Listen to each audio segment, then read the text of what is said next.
Il n'y a pas d'escroquerie, c'est une sémence, c'est une offrande. Ceux qui lobby ça la 7, pourquoi on travaille les chiffres 7? À quoi le bapé 3, à quoi le bapé 1, à quoi le bapé et pas nanga kutogoye la ngaba chiffre satanique. Parce que Dieu ne peut pas prendre ça.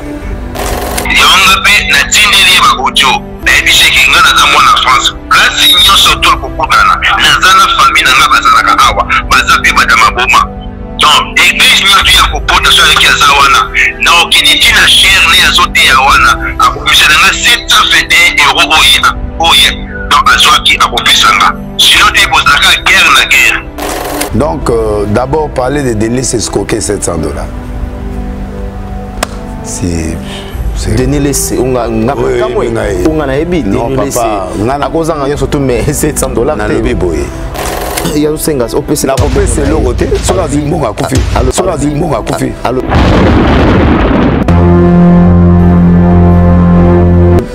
soka zunini soka zunini monga kufi soka c'est les monga kufi akufi c'est ça le principe de la parole.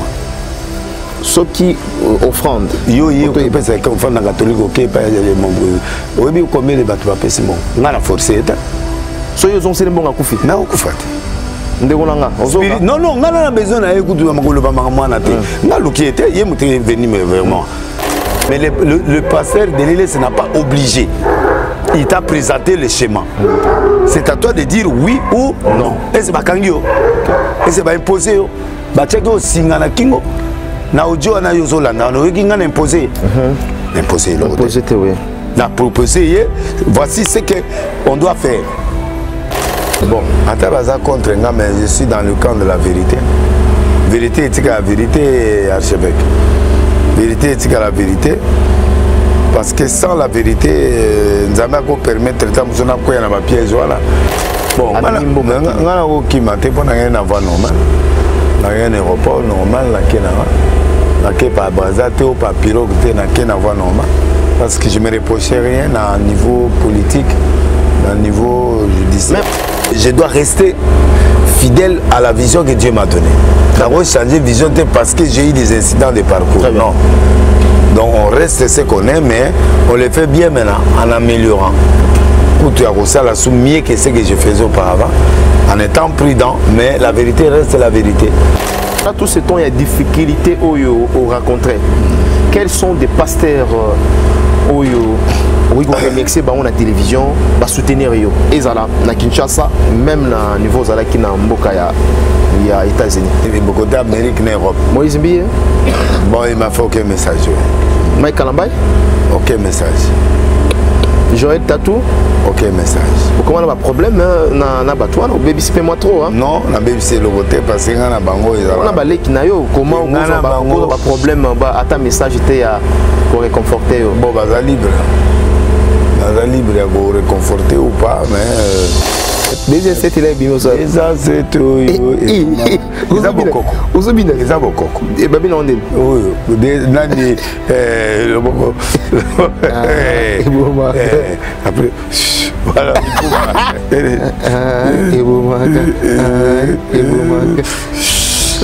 Débat fallu bazo beta on a félicité.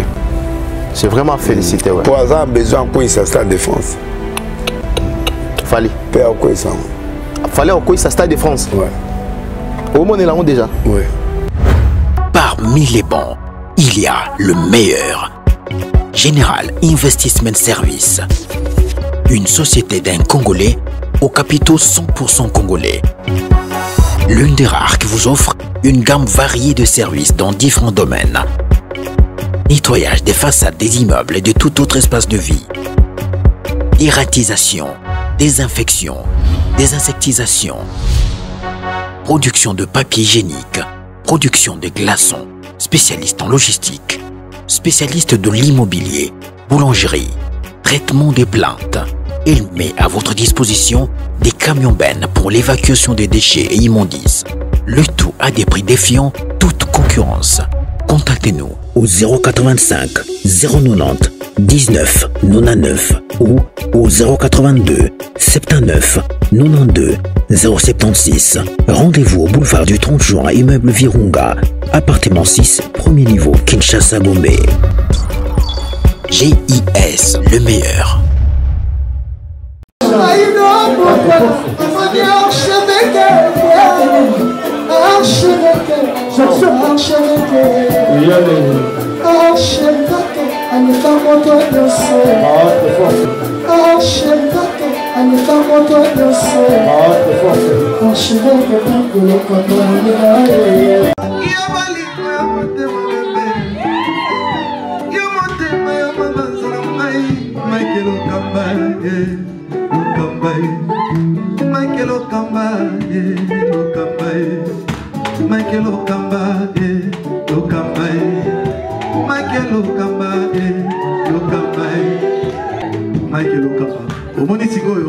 L'artiste, c'est l'improvisation. Na honoré dans l'émission. Africa Elengi TV, votre chaîne, l'incontournable, la star des chaînes.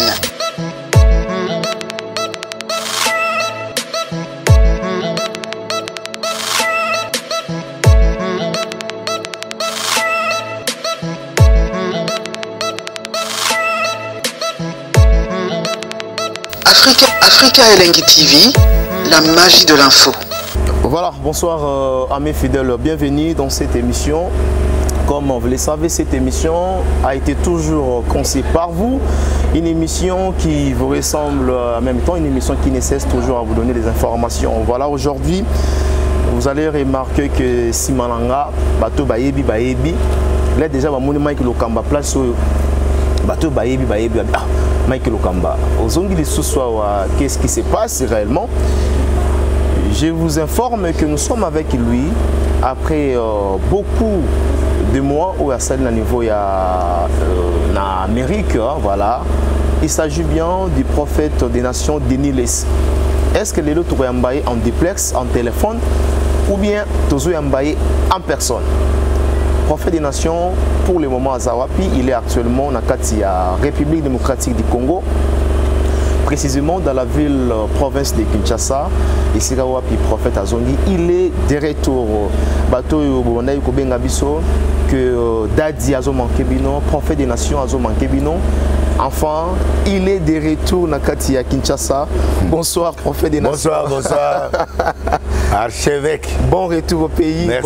Bon retour. Regardez quand même que Boga est pour toi. Ah. Oh là là. Voilà. Vous avez la température. Hein? Ouais, en tout cas. En tout cas, ça n'a bien comme on a eu les sous. On manque biso, prophète. Ah, youth. Ah, on ça. Archevêque. Et il a qu'un pour toi. Pas tout le monde a mis ça. Yo, moi, je m'accabouille. Yo, dans ce bâtiment. On a la saline.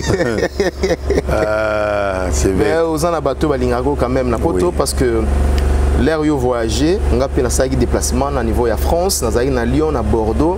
Tout le monde bandai ko se poser des questions. Azawapi, est-ce qu'Aza bien? On a makambo tout et comme la kio. D'abord bon retour au pays.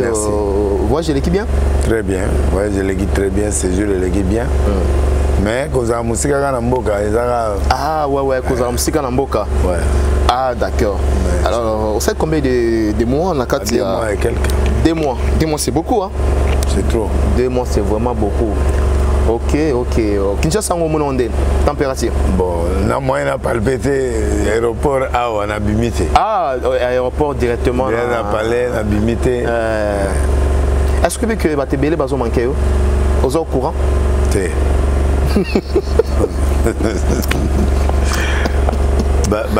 On a manqué bango ba manqué nga obende. Non, on a bien été. On a bien été la compagnie. OK, na bandira. Est-ce que vous êtes au courant que vous manqué ba te belé? Té, na évité. Té na évité, yo ça monte point. Yo il y a température. Non, il y a quand même bateau basali bateau azo réclamer présence na yo et surtout na Kinshasa. Aux alana mboka libanda ils appellent ma BT mais au moni Kinshasa l'air où ça là sortie médiatique bateau sentara vraiment que pas ça hasard. Et puis ils ont pèsé dans le monde, ils ont pèsé ma cam na ndenge mususu. Il y en a le but que non bateau manqué en tout cas manqué bateau vraiment ébélé. En tout cas ça y a bien j'ai appris aussi que bateau ébélé vraiment ba bunda qui pour nanga bateau ébélé Bah mon épée absence nangai, yosa bouche autorisée, ce que le bibon on a croire. Ouais. Donc vraiment merci Nabato. Même la page, hein, toutes les pages. Merci Nabato. Au monde Nabato Chayo, Denis Sakenda Wapi, voilà. Merci vraiment Ndege au Linginga, Naza Binonga yo. Pour nous vacances on a eu pour ça émission na hôtel jamais. Ah ouais. Donc ouais. Nous on est là. Voilà. Moi on nous a pas donné, on n'a pas signé le contrat. Il y a Rolobate. Ok. Moi, on ne peut pas me faire taire quand il y a l'analyse. On ne peut pas me faire taire quand il y a des choses à parler. Ok. Donc moi, je crois que la vérité sera vérité. Voilà. Je serai toujours là pour dire la vérité, pour empêcher. Pour un moment donné, le rôle qui est non, au stoppé, au tiki vraiment, au tiki au lobela mamakambu, nenge au bandai qui tokundo là. Pour yo côté na fort ezala qui tokundo là. Côté yo na ko batama et surtout na basali nzambe. Apparemment batomona le rôle qui est non bakangisi yo munoko au bandar le sous ko lobate makambo ya mabezo de kana baitonga. Non, je dois continuer en tant que prophète. Il faut nazala toujours pour sur l'église Ekei, moi, film et puis sur le plan religieux, il faut faire terre parce que nous avons faire terre s'il n'y a rien. Mais dans mon situation, l'église, ils ont se dégradé toujours, mais ils ont un problème. Très bien. Dans l'église. La Arche de Noé. Pendant 2 mois et demi, qu'est-ce que vous avez remarqué l'absence dans cette église? Bon, on a communauté, mais... Non, vous avez qu'il banda, vous avez un rapport, vous avez un fidèle au bandé qu'on commet là. Oui, il y a manqué, il fallait zonga et puis... Maman, tu n'as pas tant envoyé vide. Oui, vide vraiment. Il n'y avait pas d'image à la télé, mais l'idée de ça a raté au sentir quand même qu'il y a ça. Mais on a eu pour justement l'église Koyate, tout ça a toujours qui passait à petit qui abandonné. C'est la clé même à Mangamunios. Donc, quand il y a un boindé qui réconforté, on a fait une mission à papa à terrain. D'accord. Donc dimanche, on va bien. Voilà. Alors, et là, on a sali que dans le Mbango, Denelis Abima Mboka, photo zongue moi rapidement. Et à un moment donné, tu l'as laboué, tout le monde a makambo et les cas. Donc, au fond, on a les sous-soutés. Du coup, on s'est retrouvé à niveau des États-Unis. Je ne sais pas, États-Unis, non? Oui. Et là, on est salaki yo. Batum sunde banlai ko bakena okimi. Denile sakimi. Bon, ngana okimi te pona ngena va normal. Na rien aéroport normal la kenanga. La ke pa Brazza te ou pa pirogue te na kena va normal. Parce que je me reprochais rien à niveau politique. À niveau judiciaire. Même à commenter, on a mis vous avez qui bien cagoulé, cagoule, voilà. Obimi, c'est comme si Batbaï Baba Baoté. Non, on a rien à cagoule, oui. Parce que on a que Bazala qui vous avez bien cagoulé. Bon, les cagoule dans la frontière. La frontière, il faut que Batba mon ayo. Bon, c'est vrai, je ne voulais pas que les gens me découvrent, mais la cagoule, on a été dans une intention ma bête. Et puis, on a commis à la frontière, on a commis à Longolit. On a l'attaqué Bongo. On a commis à la frontière, on a quitté, on a quitté, on a fait la salle d'attente, on a monipé le pasteur Ken. Pour tout ça, il y a une réconciliation à Marcelo. On a monipé les gars Marcelo à l'aéroport. Donc, quand on a monipé Bango, le pasteur Ken a dit au monipé le résultat. On a dit oui, on a dit que le résultat. Donc, tout le voyage, on a passé Ken au hasard responsable de l'église de Philadelphie à Gombe. Okay. Donc voilà. Donc moi je suis parti vraiment de Moutakena, Kobata Maté. Bit si y a voyage nayo. Bit y a voyage des Aïki, bon je me sentais un peu en insécurité. Ah, tu te sentais un peu en insécurité. Ouais, je contrôlais pas qui. Je contrôlais pas qui fait quoi, qui ne fait pas quoi. Fala bima pour se reposer et puis Natal on a musique on a réfléchi qu'est-ce qu'il y a eu. Le temps ils a livré miracle pe guérisseur ya munene. Donc on a bimi, Nanzaï n'a besoin de calme, n'a besoin, je me sentais pas en sécurité parce que du fait que Naya au monde bateau bakota na banda kubanini, j'ai pas trouvé ça normal comment on a soigné mais les effets continuent. C'est comme s'il y avait certaines personnes où va tirer la ficelle là-dessus. Alors j'étais mal à l'aise. Okay. Surtout vous avez traumatisé. Traumatisé en même temps, ouais. Alors j'étais obligé de France, de là en France, Denis le sikaka moko oyo akoisaka ba pasteur abondi bitumbe bele na ba pasteur. Mais comment est-ce que ça que non abima trop vite comme ça? Bon, nabimi trop vite mais na sentais que nabima na natala makambo na musika. Qu'est-ce qui se passe? Qui est pourquoi? C'est ça, les égalités là on bimisa inga. Je me sentais pas à l'aise.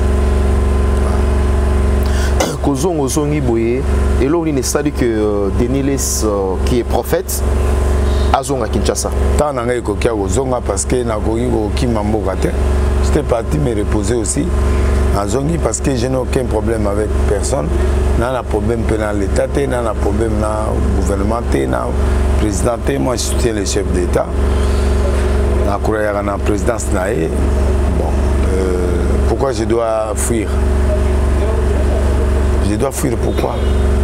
Et pourtant, on a bien abattu tout. Tant au dossier, on a négocié, on s'est réconcilié, on a moni action, monsieur Salem. Comment vous avez la réconciliation, monsieur Salem? C'est qu'il y a des gens des mauvaises intentions. Oui. Il y avait une mauvaise intention qui était là. Oui. C'est qui alors? Ouais. Alors il fallait qu'on bima pour la hôtel on a musique. Ok. Ndengo hôtel on a musique. Monique Mambosili. Bon, apparemment il n'y a rien. Même temps il n'y avait rien. Sauf le Rwanda Yaki. À 2-3 reprises avant Yaki Liboso Nandako. Pour la Olukanga. Bakari Belé Tanamaki wana. Nawa, na Liboso Langa, na Bantré, Banini, tout ça. Babengi Baombaki. Après, groupe Moussous. Donc, comment il faut ça la bien été pour la banne psychologiquement. Donc, na maman. Alors, je préfère une bima. Na kendeli banda. Ok. Na c'est rafraîchi. Na zonga.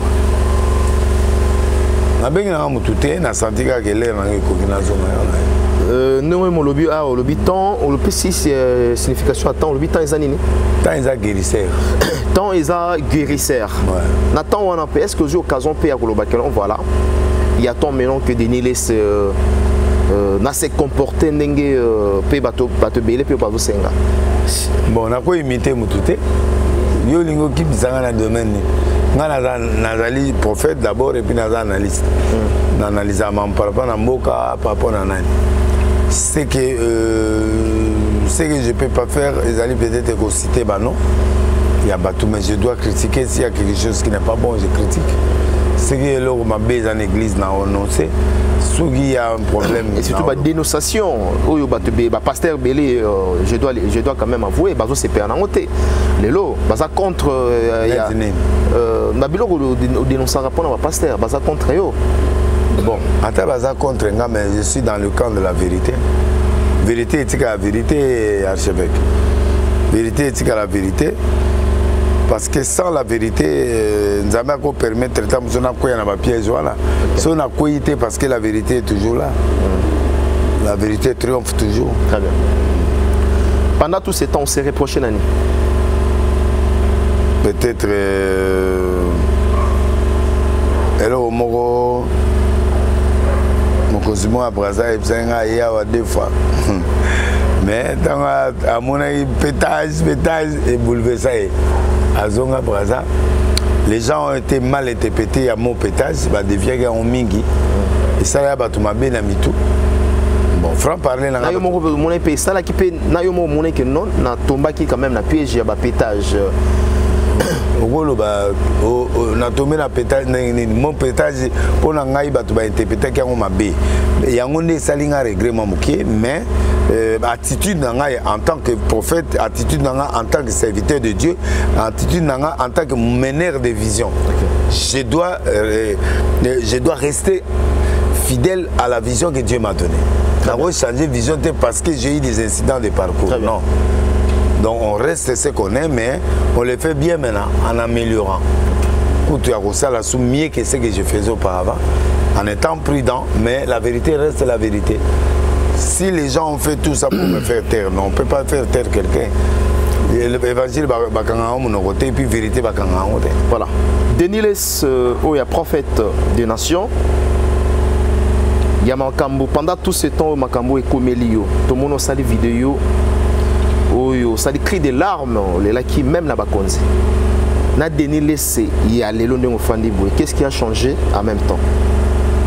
Bon, quand on est dans le lobby, peut-être attitude n'a pas réaction, mais le fond reste la même chose parce que objectif. Non, le fond ne change pas. Mais le fond ne peut pas changer. La formule peut changer. Formule quand même de changer. Fond reste le même. Ouais. Peut-être j'étais un peu brutal dans certaines choses, voilà. Mais je dirais toujours la vérité, mais peut-être avec un peu de sagesse. Mais le fond reste le même. Ok. Ouais. D'accord. La forme peut changer, mais le fond reste le même. Le même. Très bien. Ce qui est là sortira, peut-être avec douceur, avec sagesse, avec un peu du calme. Pendant tout ce temps, il y a des difficultés au rencontrer. Quels sont des pasteurs qui ont remixé la télévision, qui soutenir yo? Et ça, na Kinshasa, même au niveau de la Mboka, il y a États-Unis. Basé belé ba Ken, parce que Ken Roland Dalo. Ba Roland Dalo. Ba msu bazaki belé banda surtout ba côté Amérique et Europe. Moïse Mbiye. Bon, il m'a fait aucun message. Mike Kalambay. Aucun message.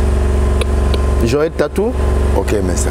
Comment on a un problème na batouan ou baby c'est moi trop hein? Non, la baby c'est le côté parce que na bango ils on a balé qui na yo comment on a un problème à ta message était à réconforter bon baza libre à réconforter ou pas mais ce qui compte c'est Dieu.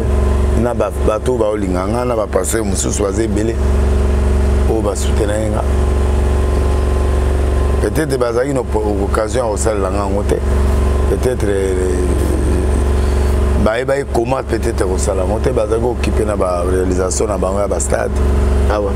Ah ouais. Très bien. Mais la vérité reste la vérité. D'accord. Très bien, la vérité reste la vérité. La vérité reste la vérité. OK. La vérité n'a pas d'amis à part la vérité.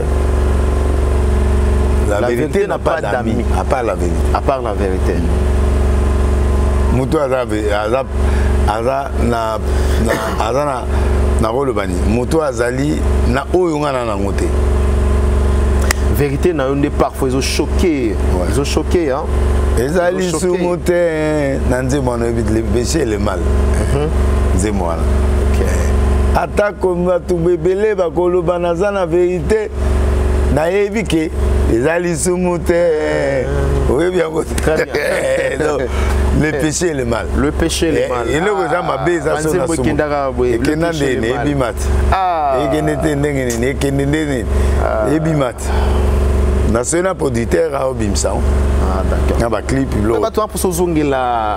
Peu importe la forme et qu'on changer mais tout petit gars la forme mon. Bien sûr. Il faut zong à Denis les l'air bat pour fond la télévision. Bah on sentir yo télé toi. Mais ngayo yo. Nazo répondre à ma question na ngayo.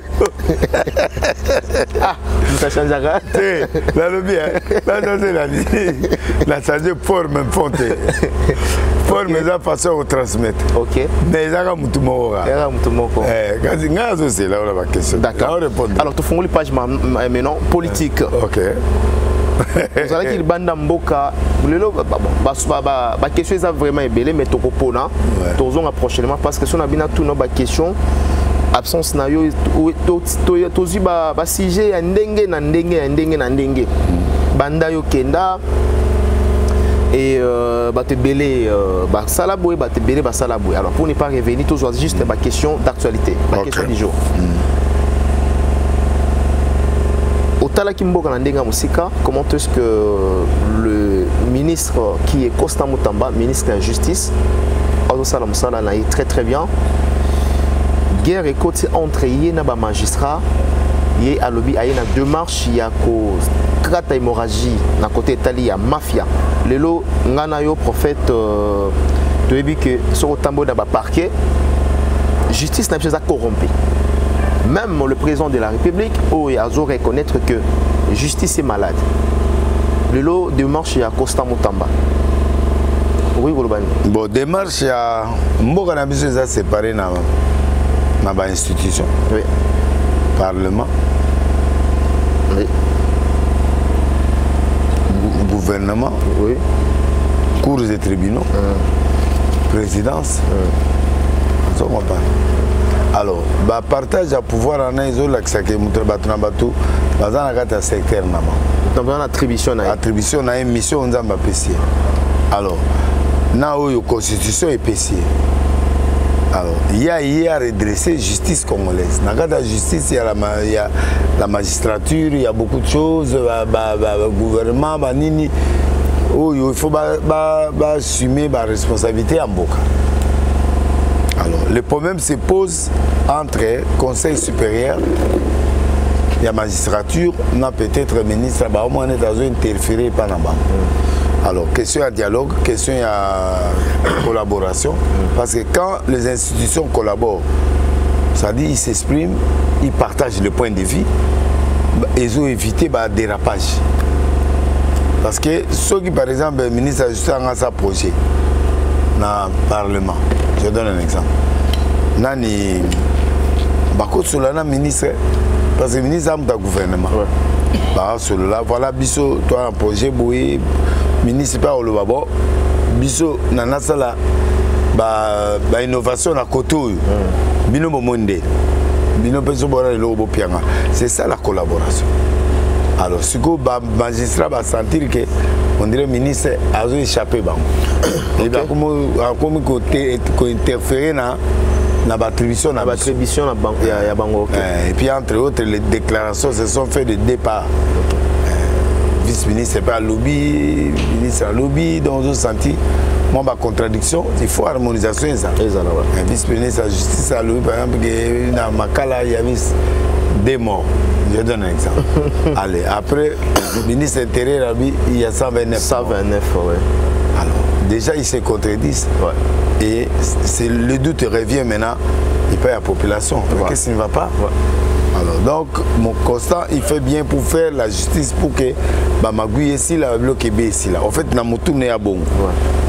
Il fait du bon travail, le magistrat peut faire un bon travail, c'est tout que corruption ça. Même dans le monde entier, corruption ça. Mais, un peu moins mal les acquis ancrés. Alors, à booster pour permettre quand même mais sauf que harmonisation est entre les deux groupes. Deuxièmement, il y a l'église. La décision au ministre a par rapport à l'église. Oui, il y a trop de dérapages dans l'église. Ouais. Mais on a des cadres pour régler ça. On a des confessions religieuses. Oui. Chaque confession a un bateau à Audrey. Ils doivent insister pour que ça régler en nous. Le conflit est dans 4 réseaux Salema. Donc il faut toujours concerter ensemble entre Bisso et le ministre de la Justice. Parce que deux mondes glissants, il y a un monde de la magistrature et un monde spirituel. Alors, qui doit juger le spirituel? Qui doit maîtriser le spirituel? Donc, et ça, Bisso Moko, nous avons proposé à la longue, tous appellent un conseil supérieur de l'église pour valider les réunions pour permettre tous dans le cadre de débat de la magistrature. C'est une bonne idée aussi. Mais en entendant l'église, les autonomes. Okay. Ils ont la vision, ils ont leur façon de voir les choses. Net ministre par exemple, dans la proposition, pasteur, il faut avoir un diplôme. Mais aussi, ça va avoir un diplôme. Et comme il faut le sous. Ah ouais. Ça c'est deuxièmement, Batroua va Konde. Ah ouais. Au sein de Konda qui est étude. Au sein de la Tata Mfumu Kimbangu. Ouais ouais. Au Azakuna. Nankama. Akende Otanga. Bambouvana. Batouana Nyonso, représentant légal Nyonso. L'église traditionnelle, l'église autochtone, na moderne, et c'est beau coca. Donc voilà, ça c'est un problématique. Il faut toujours cadrer la concertation. Tu connais un document, il y a une lettre de kilt, autorisation de kilt. Donc, loi 004, l'OMINI par rapport à ça. Et s'ils veulent modifier, donc il y a trop de choses où ils ont créé conflit d'intérêts entre le ministre et le bateau et les gérer. C'est là où il y a un peu le danger. Il y a un danger azur poison.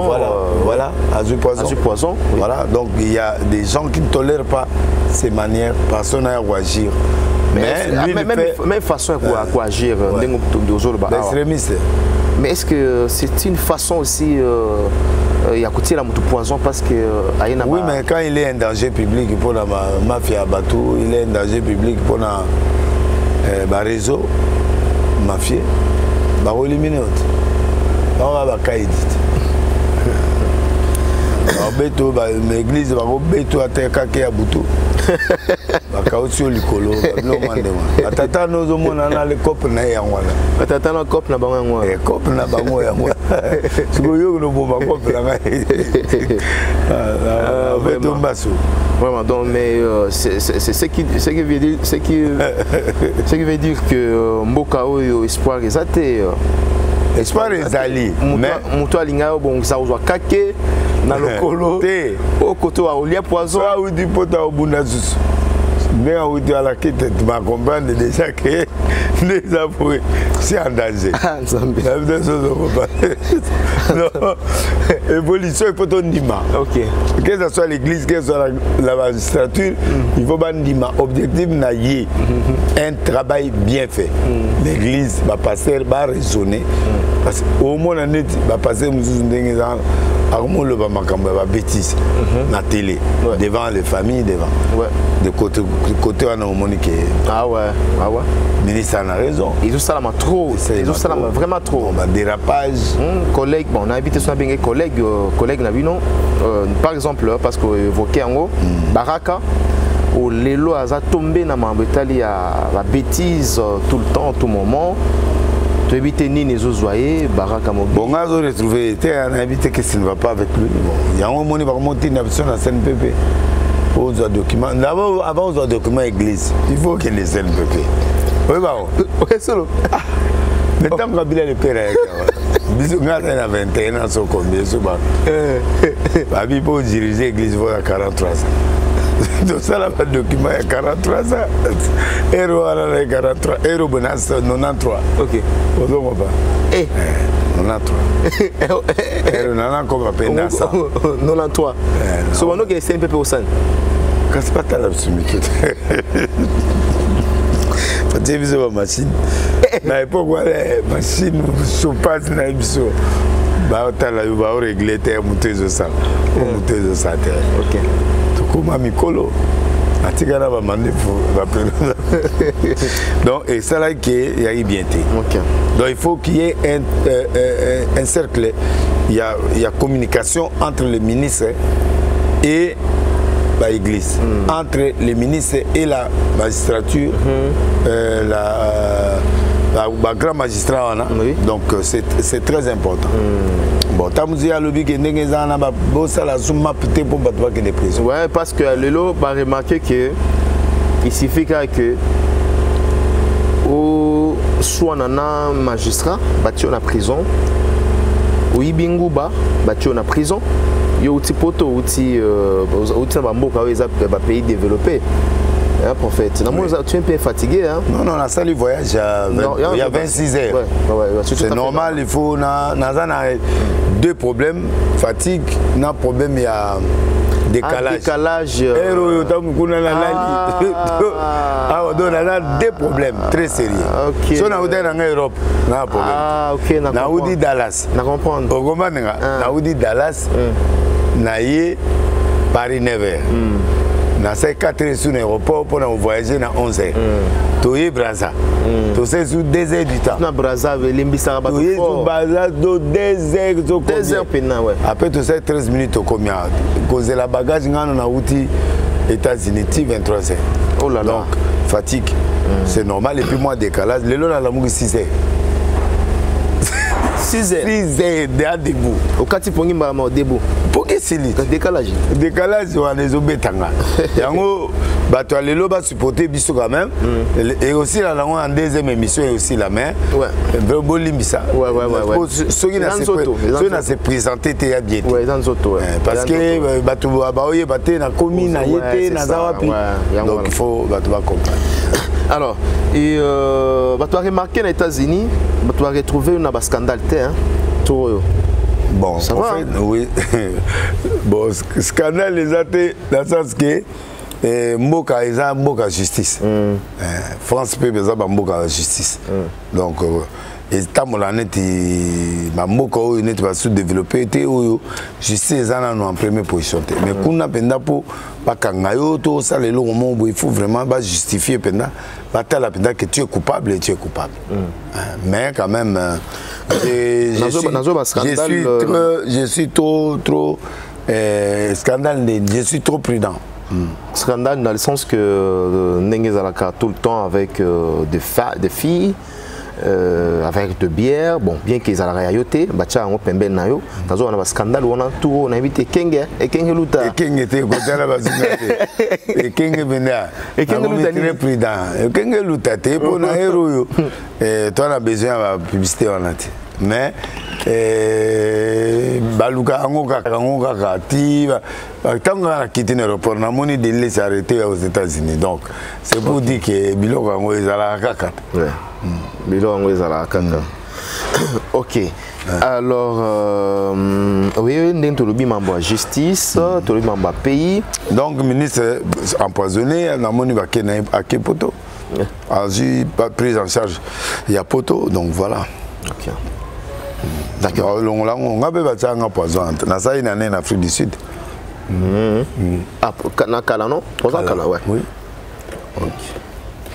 Très bien. Donc, tous encourager le ministre de la Justice pour la réforme en Sala, tous encourager le magistrat pour permettre le dialogue entre les ministres. L'idée avant, après que si tu vas qu'il prison, mais avant.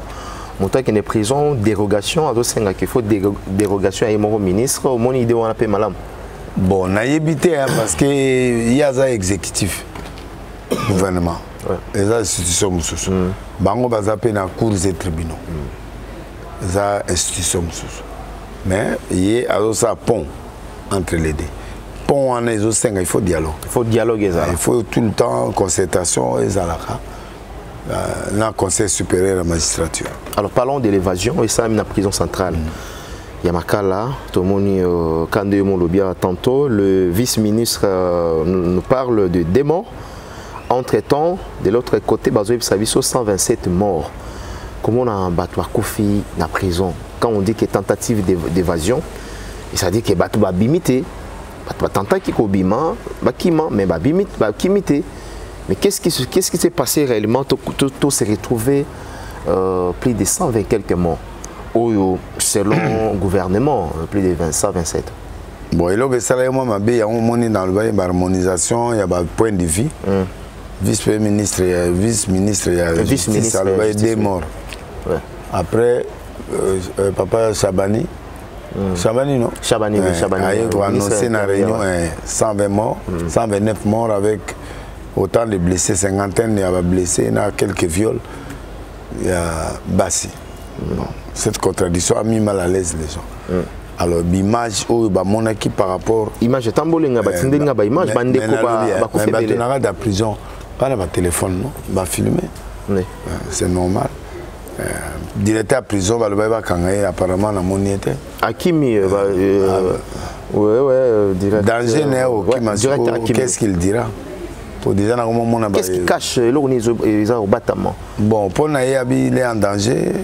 Bon, pour Naïa, ceux qui écrivent, on a des aïe, entre guillemets, qui a lobby qui est petit, carte aux oya, petit, instruction, carte courant. Wana ezali blog internet. Mais tout le monde y est mon côté, à lobby pendant le côté avec sa propre bouche. Donc moi, je crois qu'il faut tous appréhender. La spéculation et la place tout ce qui a place dans la spéculation tout ce qui a place dans l'enquête au Jérusalem total ba résultat enquête wana qu'est-ce qui s'est passé au juste?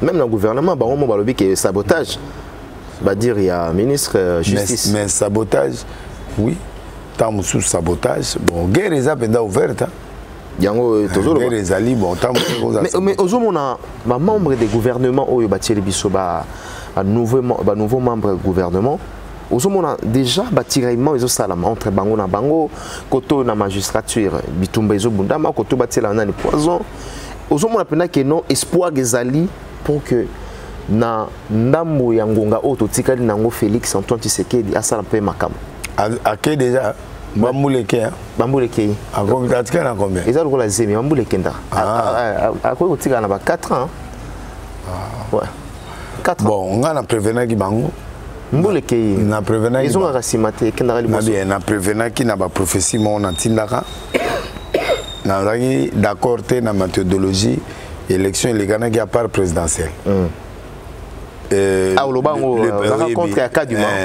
pas du pouvoir président tika ozota une partie à majorité te à côté de la députation une septantaine de nani sans compter ba mosaïque nae ba tout ba parti kangami mais dans la logique IDPS devrait déjà frôler à 200 députés comme ça Aringaza allié quand a 50 personnes ou 100 à ce moment-là il a la majorité mais du fait que Azaï faible bateau on va préparer de façon que ba ngonyo so basangano ayana autant basala qui so basoba ne basala pour avoir toujours l'emprise chez le président de la République.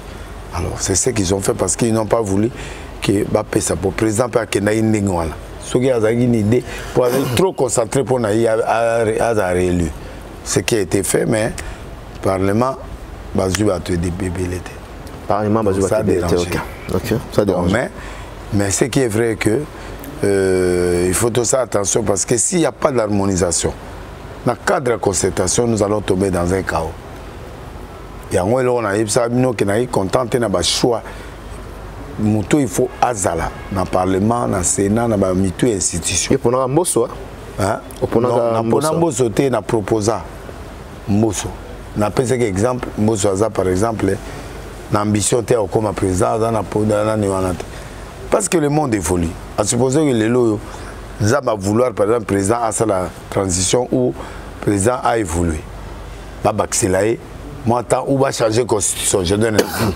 so batie tout le monde au sénat te tout le monde au parlement ou yazali candidat 2028 les habités à ko ndima moso wanate a ndimelo wane legate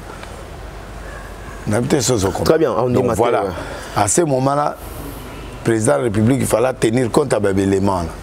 Parce que c'est vrai, on doit voter des mandats, mais tout le monde est Kabila à salaire de votement il y a 3 ans. Et ça, mandat, le président Félix, il peut avoir le même cas. Tu as eu innovation, mon papa a changé de constitution. Au lieu de 5 ans, il commence à 7 ans. Au lieu de 7 ans, il commence à 3 ans. Un exemple. Oui. À quel référendum, tu as dit. Tu vois, on doit changer. On doit changer. Alors, mais maintenant, ceux qui ont tout hasard dans le Parlement, à l'Ingi, ils ont été présent au Parlement. Il y a des fléaux et la corruption, ils ont été malais, mais alors, à ce moment-là, ceux qui ont député Mbongo va voter loi. C'est ça le problème. Donc, moi, je crois que la PSA est prophétie aux États-Unis. Dans lui, pays ont travaillé 6 ans, il y a turbulence. 6 ans, il y a turbulence. Oui. 6 ans. Donc, tu as côté turbulence politique. Toi aussi, ça s'appelle la turbulence. Hein? Oui. Mais la turbulence, on a des imprévus, on a des imprévus. Il y a beaucoup d'imprévus. Il y a beaucoup d'imprévus. Mais imprévu en moi. Mais imprévu en moi. Imprévu, il y a coup d'état, il y a Malanga, ouais, Christian Malanga. Ils ont bien prévu. Dans le budget, dans le classement, tu vas 129. Normalement, dans la loi, le roi va prisonnier. Est-ce que. Est-ce qu'il faut indemniser ou comment? Ou bien. Famille nationale, est-ce que Il fallait faire une... Parce que plus de 100 personnes... Non, c'est beaucoup. Donc... Balobi, président de la République, jusqu'à présent, Zolobelo, t'es... En voyage, je crois. Parce qu'on a un voyage, dans un problème, t'es même dans le Sika, pour présenter condoléances, il faut Arabes, même t'es. Tout le monde, une vidéo, il y a un match à football, président de la République, Bengi, un appel vidéo. Azo Sepela, Ndenge, to gagner qui match, mais pourquoi pas pour présenter ma condoléances jusqu'à présent? Et c'est pas possible, occasion, on communique un peu. Est-ce qu'il y a une occasion? Quand vous êtes choqué, aligné au salon en face, on est à balai. On est à balai, bon, on est à baliwa. Il faut pas ça dans une banquette. Il faut pas qu'est-ce qui s'est passé réellement. Okay. Et ça, on doit lui donner un peu raison pour les politiques. Il faut et correspondre à l'enquête. Il faut basculer dans le bébé, c'est pas bien. Nous sommes dans la zone de turbulence 6 ans. Vous avez sa chance nini na Félix Antoine Tshisekedi. Président, chance. On appelle sa chance la nani. Le président de la République. Ah, c'est compliqué parce que turbine au continent, il y a deux catégories de personnes. Okay. Première catégorie, ils ont battu Oyo, une ambition future. Président, ça l'effort, assis sa mandat avec un équilibre. Oui, il a fait un travail. En tout cas, président Félix a tiré les bisous. Mais si on bateau quotidien dans le cycle de l'élection 2028, on va étouffer. Sincèrement, on va étouffer parce que ceux qui y a réussi, on va en bilanter. On va en bilanter. On va en bilanter. Donc, on va échec à président Fati et ça m'a de façon que le bateau là. Beaucoup de gens papa de sécurité. À côté de mais quand ça qui moi c'est ce que je crains maintenant. Okay. Et bah ouais, bloquer le système n'a été dans 3 ans. Donc parce que bah toi là ce que bah bani bah intoxication système hypocrisie. Bah zanayo mais côté pe bah fula mon peuple ouais. Na peuple po bah s'énerver par rapport. Voilà. Bon, c'est ce que j'ai pas voulu. Mais la politique a son voyage à la façon il y a au même makam. D'accord. Et toi à tolérer au thème à tolérer pour nous garder qui met en boca. Banane aux hommes on a travaillé bien jusqu'à présent.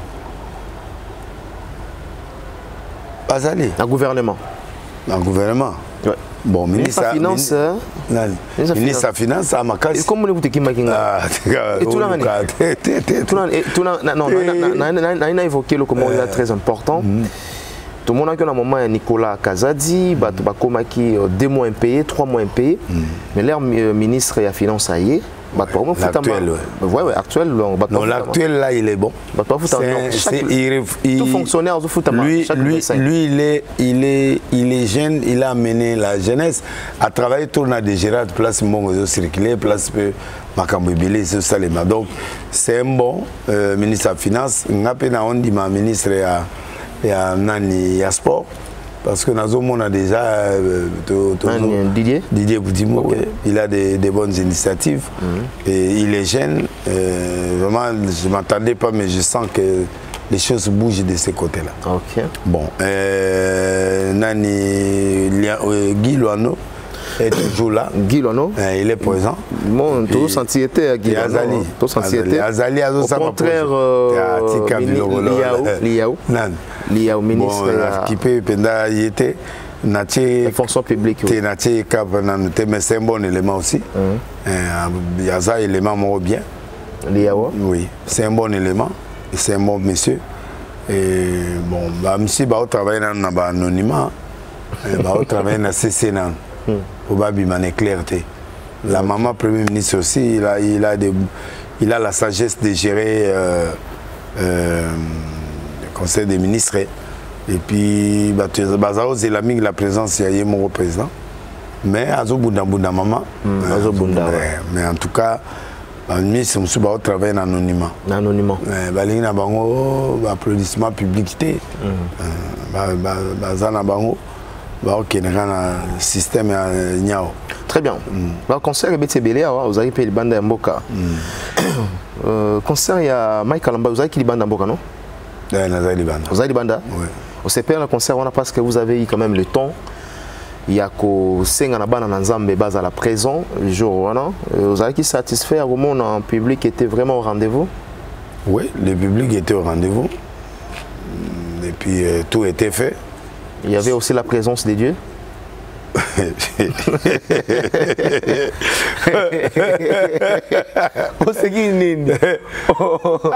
Ça doit être compliqué. Compliqué, c'est compliqué. Est-ce que c'est compliqué? Balamba balia oyate. Non. Mais yo lamba batubaya na stade. Ya baningande oyate. Non. Non, en fait, je ne veux pas biloko wana malingante. Na sebe na biloko zo sa maté. Oh, mais ya yo osala mageza ya maté. Bato ba sepela. Siko ya yo ya bato sepela. Non, na bina sepeli, fule yaki na bi présence. Mort pesa laki fait bato be baraki belé. La foule était là chez Mike Kalama. Présence en Zambie Zalaki. Bon, moi, je n'ai pas été bon à ça. La Zaki paye à Moïse, la Zaki pété, la Zaki a poto. Oui, il y a Moïse pour Zaki na poto. Il y a Moïse pour Tobaï déjà qui est. Oh, Zaki na poto à Moïse.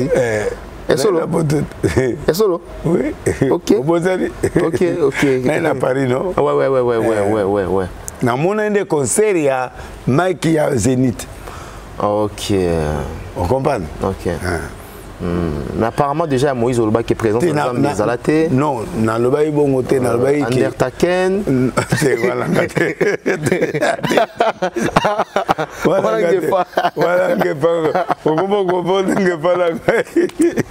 Non, moi je dis que je n'ai pas aimé les cérémoniales de Moïse ou de Mike. De Moïse. Et puis le deuxième concert, je n'ai pas aimé ils n'ont pas maîtrisé la foule. Ils n'ont pas maîtrisé la foule qui a entraîné la mort. Là où il y a Dieu, il ne faut pas qu'il y ait des morts. Et puis,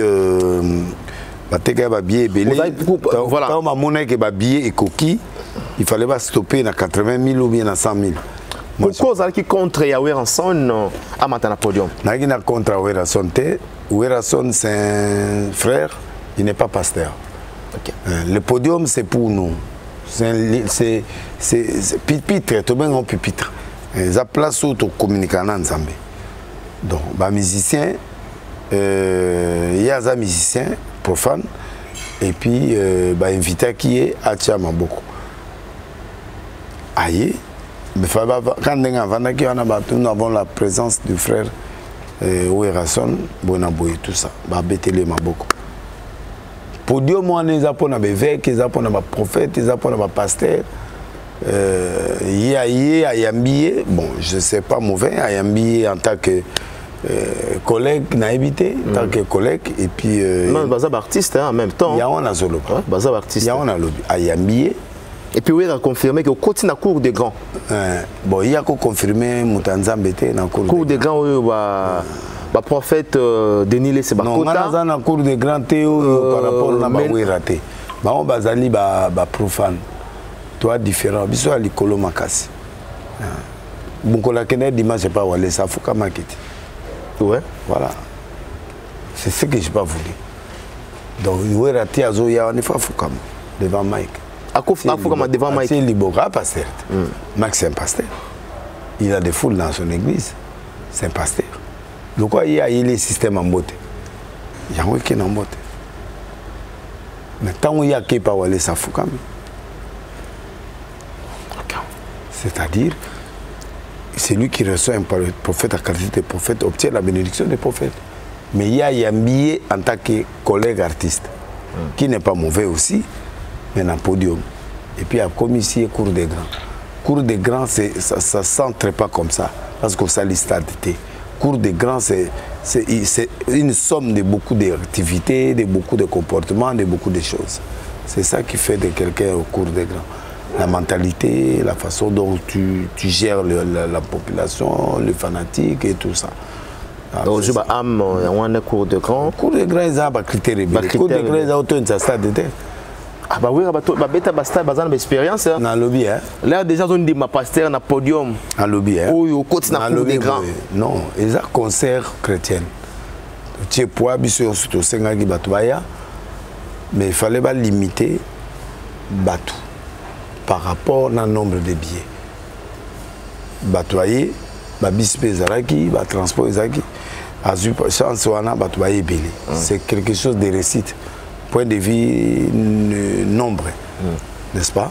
À récite à Makassi. Mais c'est pas ça qui fait de lui cour des grands. Parce que Foulouana, Batoussou Basala ont déjà l'église.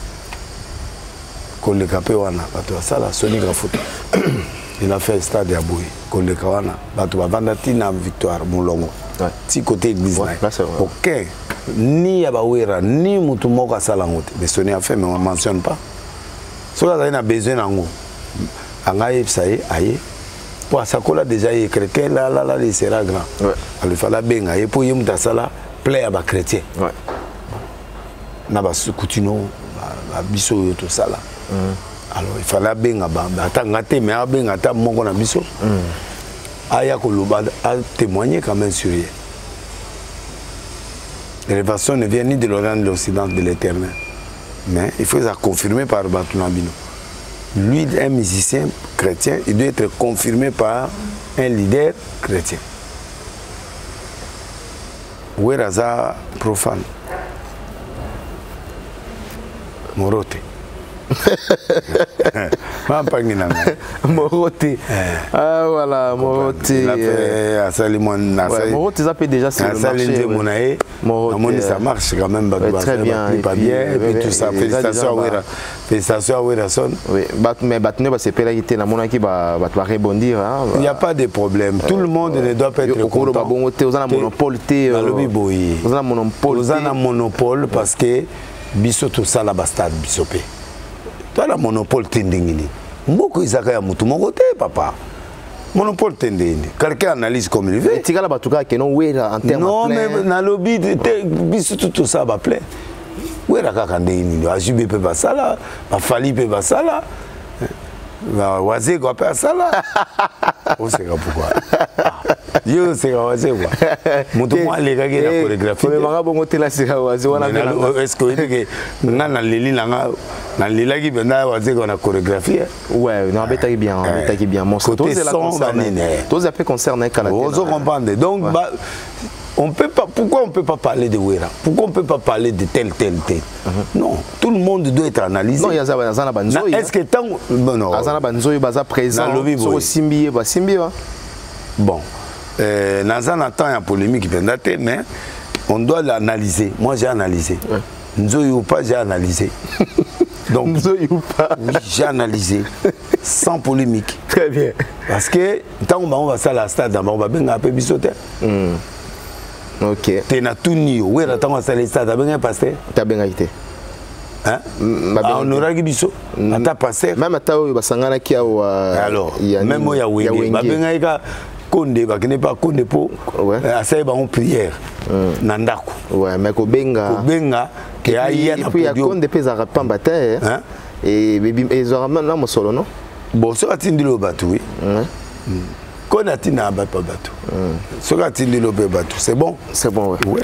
Qu'on a tina bateau. Bateau bilé parce qu'il n'avait pas condé, parce qu'il n'a qu'au prière na foulouana. Na foule. Oui. Pour y soit petit mot de bateau ne bayaka. Bateau bayaka. Donc pour babenga qui n'a stade de tépoine. Et puis bah on aurait qui était, il fallait pas moulaye. Très bien. Bien. Et c'est bon, on aura rabiso. Même place wana na évité soit ça la stade wana après si ça moi 10 minutes tout le batato ça ta prière pas qu'on aurait bien attendre ba mais na mona kana moko wera frère wera yaka ba matisier na podium moi c'est un pasteur oui naibi oui na zo moi 2 coups de fil il y a batunaye wana banzoye wana bo ba menacer expliquer ba non ba yo bikande bazala yo tika wera zo monde ba oya nga biso siko toza bato brutalité toza bato paix bata paix ba péter ba mo bata paix non péter à brutalité Peter, c'est pas un nom brutal. Peter Badou. Batouadou. Bata Monjima. Monjima. Bata mitengena miniki, batu mambebili. Bata mitengena miniki. Bazali, Peter Bazali, Peter Ezali Mouto. Est-ce que les Peter sont là? Ouais. Peter Bozawapi. Les Peter sont là, ouais. Au beau les logos. Donc bref, les gens ne peuvent pas refuser qu'on critique. Ceux qui ont critiqué Mike. Ouais. Bon, moi, c'est mon point de vue. Moi, je voulais que Nani va prier pour Naï. Va prier pour Naï. Par le pasteur Mike. Quand prier à quel moment? Moutamatika na podium, il faut pas prier. Non, mais il est devant. À quelle occasion? Quand devant un supérieur spirituel. Bah, on semble pour ça, ça l'ini. Hein? Non, sa jeunesse insidieuse. Parce que l'occasion est là qui a présenté mon truc. C'est l'occasion qui a bon de la présenter. Il y a un présentateur, lui c'est un pasteur Mike Kalambay, le chantre de l'Éternel, qui a rempli les stades. Qui a rempli les stades. Ouais. Que lui aussi a fait. Donc ce n'est pas dit n'importe qui. Même dans à côté, c'est-à-dire qu'il a prouvé. Malgré qu'il est chrétien, il a prouvé que je peux faire ce que vous faites. Ça dit que tu n'es pas n'importe qui. Donc tu es pasteur, garde ton titre. Ça c'est un conseil que je donne à Mike. Voilà. On ne perd pas le droit d'aînesse, on ne perd pas ça. Voilà. Quel que soit quelqu'un qui va t'aider, tout ça, au trône là c'était lui. Très bien. Concert avec... Même tous les pasteurs du monde au bazar supérieur n'aillent baillé. Mais ces jours-là, l'autre c'est lui. Voilà, c'est qu'on sait... Voilà.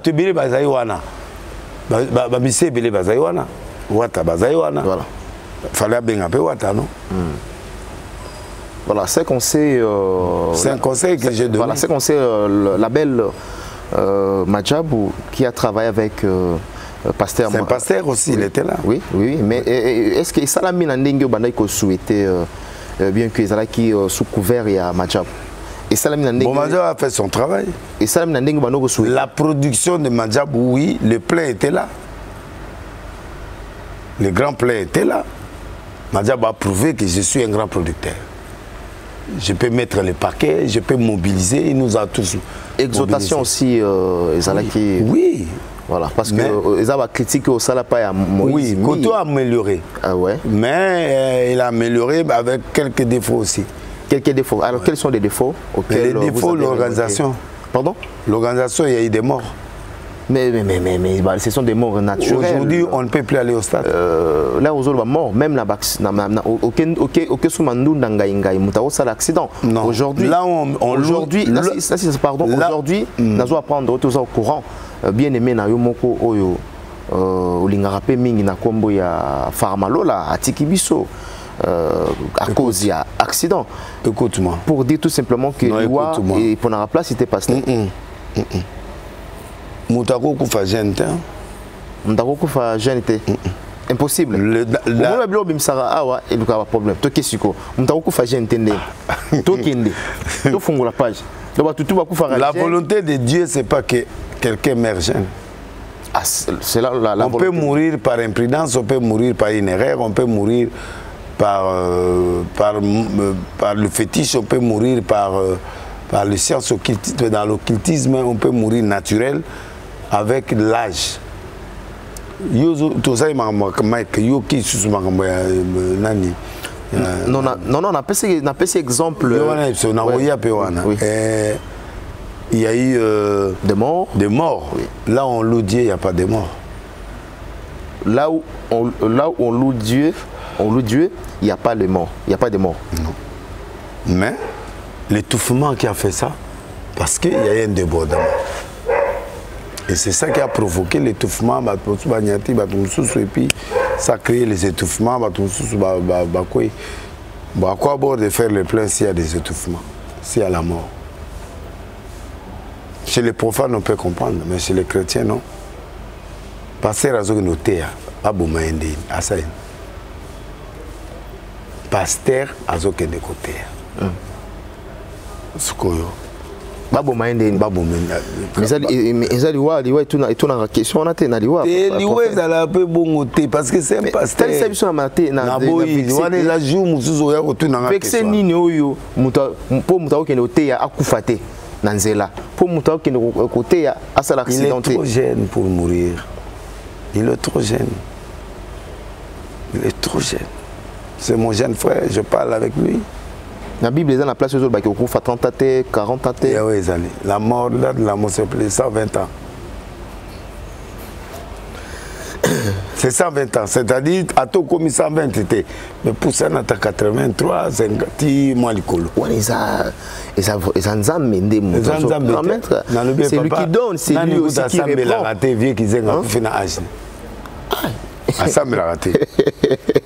La place même, la longévité, ça fait partie de la prière. Jeune à 10 ans, qu'on fait 11 ans, mais au Benguier.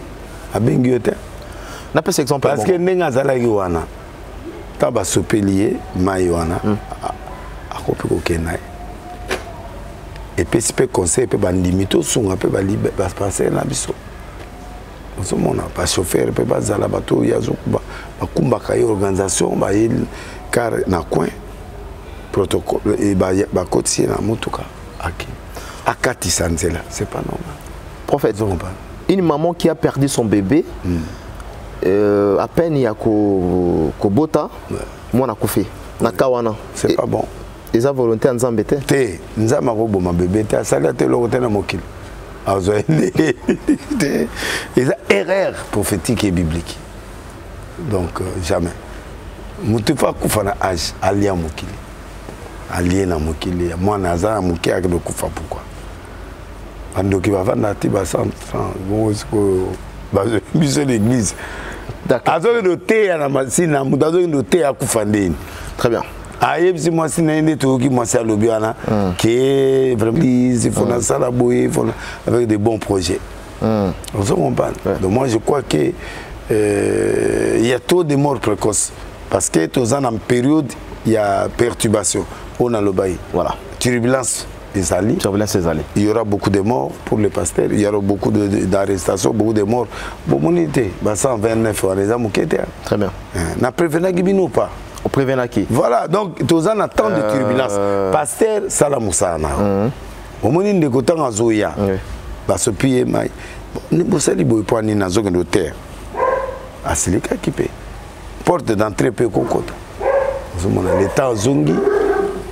Batona batie tetui aya zo ba soda ta musubaya pour batala likamwana ya bangi chauffeur anale à demain à toutier paraît-il à toutier tant à toutier ba kimit o ya o zaki accidenté que do tambola na mutuka zaki monter azali kola motote oh ba sopeli ndi mai ba sopeli zakaro wana yazo ndote ya que nous zakaro ne musu place ça ba sopeli mai pongamo ya zai kuna c'est difficile donc pour car alors maintenant il fallait une débailler une organisation na bamba tie mutuka par exemple na place où ils en ngambo wana au lieu à katisa za na ngambo na peut-être ce qu'on très bien le service doit être là quand même un pasteur un grand pasteur fallait bazoyer bon ils ont failli payer la sécurité ils ont failli payer il faut tout corriger en haut à ta humilité en haut il fallait mettre moto pour nous en mutuka pas que noter mais ce que tant où ils ont moto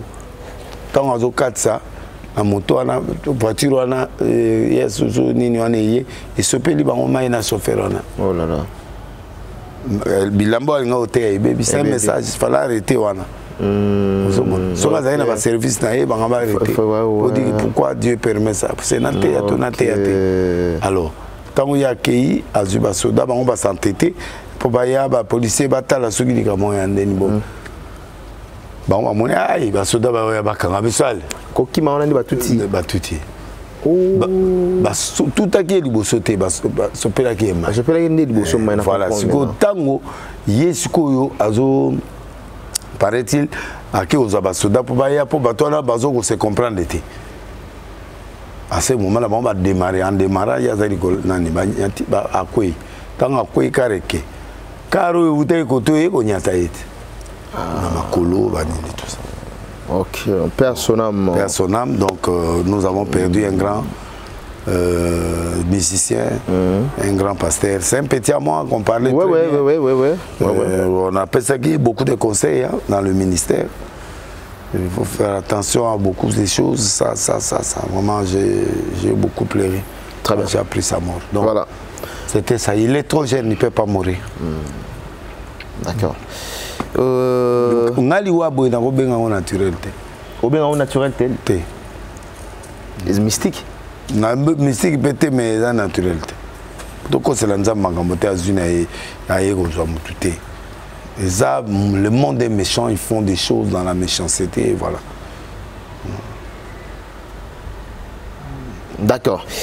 Aux au courant, il y a terme Mozobima Mikolo Kabasele. Quoi na mai? Ouais, 207. 207. C'est le quoi na mai. Oui, bon. On a une interprétation à Batou, Babano, TPT, Nzamba Batou.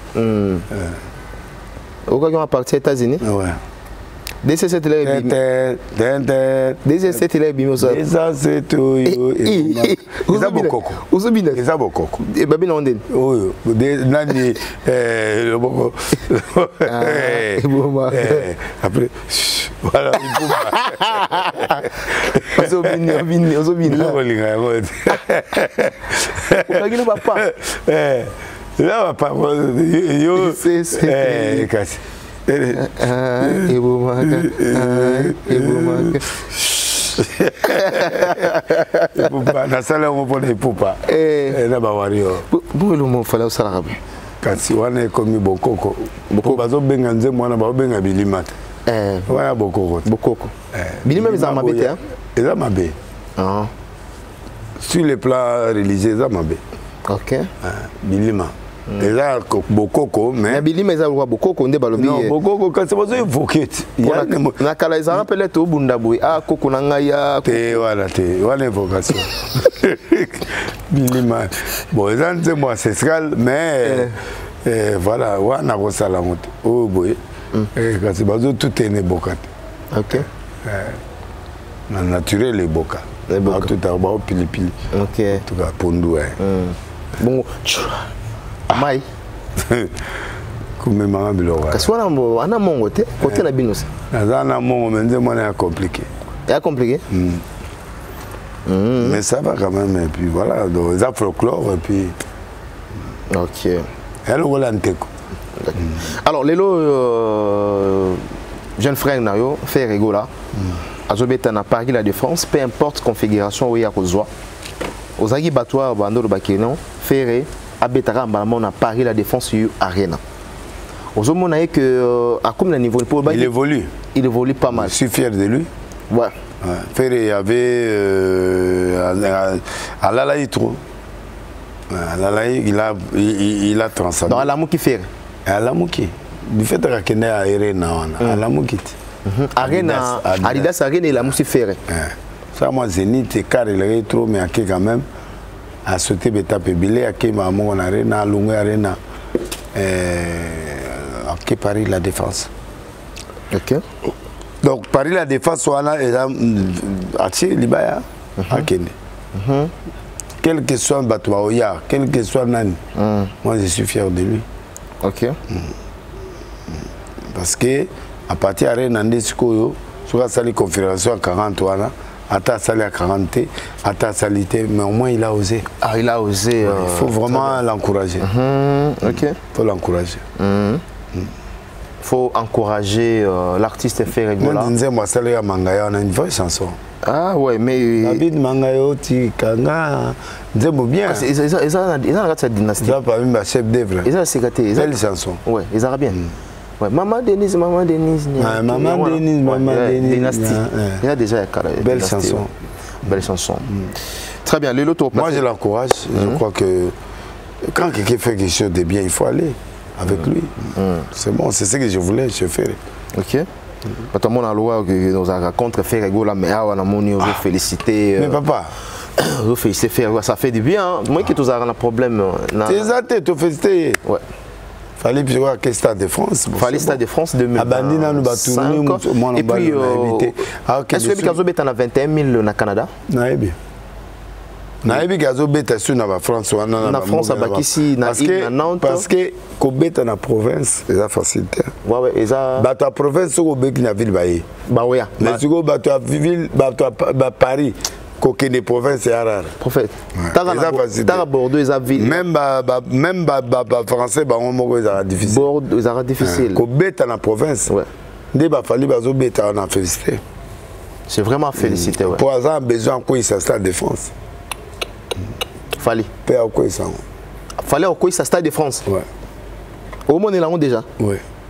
Eh. Kokoya. Ah bon? Ouais. Parce que sur ça les blagues après plein de soldats. Fallait ça la soldat dans stade de France. Bon Nino Sali. Nino Sali yango a Sali yango ouais. Aza congolais fait. Congolais. Alors, Mukanda ba français les a Mukanda mais aza congolais. Congolais ouais. Alors, ce qui y a ko sala on fallait ça atteindre. Gim ça sala petit afali à sala. OK. Pourquoi pas? Diadio a sala au msusu là 40 000 places. Par des princes. Par des princes ça n'était baré na wana. Ça. Fallait ça moninga na hôtel. C'est un grand artiste. Arbeta Dada, Arbeta Stade de France. Très bien, Arbeta Stade de France, voilà. Toshitena prophète Oyambaye prochainement. Vous allez remarquer que Nenga le lobby. Non, je suis fatigué, mais je dois servir mon peuple. Et puis dimanche, au bas à la Arche de Noé. Vraiment. Bas à la dimanche, dans 9h dans Arche de Noé parce que.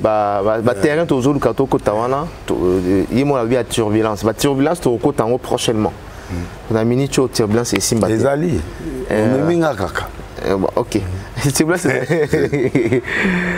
Voilà. Prophète. Ouais. Ils ont un audio moko, ils ont circulé. Il y a un confrère au nom de Ken Piana, Ayambin de Komoko, je crois à la France. Ayambi était bon, il y a Sali Diplex, à Sali Diplex. A balancé ba audio. Authentique na voix, il y a prophète des nations de Nélis. D'abord, avant tout avancer, bah audio wana, oyozo répondre, et ça voix na. Comme mangana na po wana te. Ok. Parce que ngana prophète. Oui. Ken aza chrétien, eza bilo mususu, eza compétence na binoté. Pour wana côté dimension mususu. Et côté dimension mususu. Mutasali offrande. Parce que ça offrande. Même à temps, à côté de l'église catholique, il y a offrande, il y a et ce matin. Dans la spiritualité, il y a deux secrets. Il y a le respect, il y a le principe. Le respect, il y a principe. Et s'il Dieu est avec toi. Nama na wuti na Syrie, a yé pour Abika, et pas à Élysée. Élysée a monté quoi na maï 7 fois. Pourquoi le chiffre 7? Pourquoi maï? Mais maï, ça. Donc, d'abord, parler de délai, c'est scoquer $700. C'est. Délai, c'est. On a ébi. Non, papa. À cause d'un surtout, mais $700. Dans le Biboye. Dans les États-Unis, dans ça, live, dans ça, le retour. Chrétien, nous avons besoin d'un oui. On peut ce schéma. Le prophète donne le schéma. Si tu as un problème spirituel, le gars avait un problème spirituel. Oui. Non. Il a un problème spirituel d'abord. Et le rognon soit sala et sogarama mabé. Ça c'est un autre problème. Deuxième problème, il pose un problème de la maison. Ouais. Qui n'est pas son nom. Il y a Moutoumoussousou. À combien il y a 20 000 et quelques. Parce que moi il faut ça. Faut foutre. Ouais. Maintenant quand on appelle la communauté. Donc il y a irrégularité sur irrégularité. Ok. Ça c'est un. Deux, la première chose à faire, quand tu fais beaucoup d'erreurs dans la Bible, dans des choses, il y a toujours des offrandes. S'en tenir à ton temple, mon bimbaye moko. Mon colo serviteur n'est à Béli, à Semaki déjà. Serviteur n'est à Baby. Baye n'a été pas j'ai baby serviteur, moto y a ton temple. C'est pas une semence. Hein? C'est une semence. Il y a un million à ton église. Lélo, il y a ce problème. Tout ça, ça y est. Big ça y est, lobby. Mon serviteur en a ça. Habitué. Et là, ils ont une relation. Nabat, ils offrent. après Caïn Abel va péché. Tata na bango, Adam et Ève va péché. Et là, ils ont cette relation dans Nzambo. Frante, Abel na Caïn va offrir. Ou ana nyama makil, mais a bien, vous soyez na maï, pas fruit na makilate.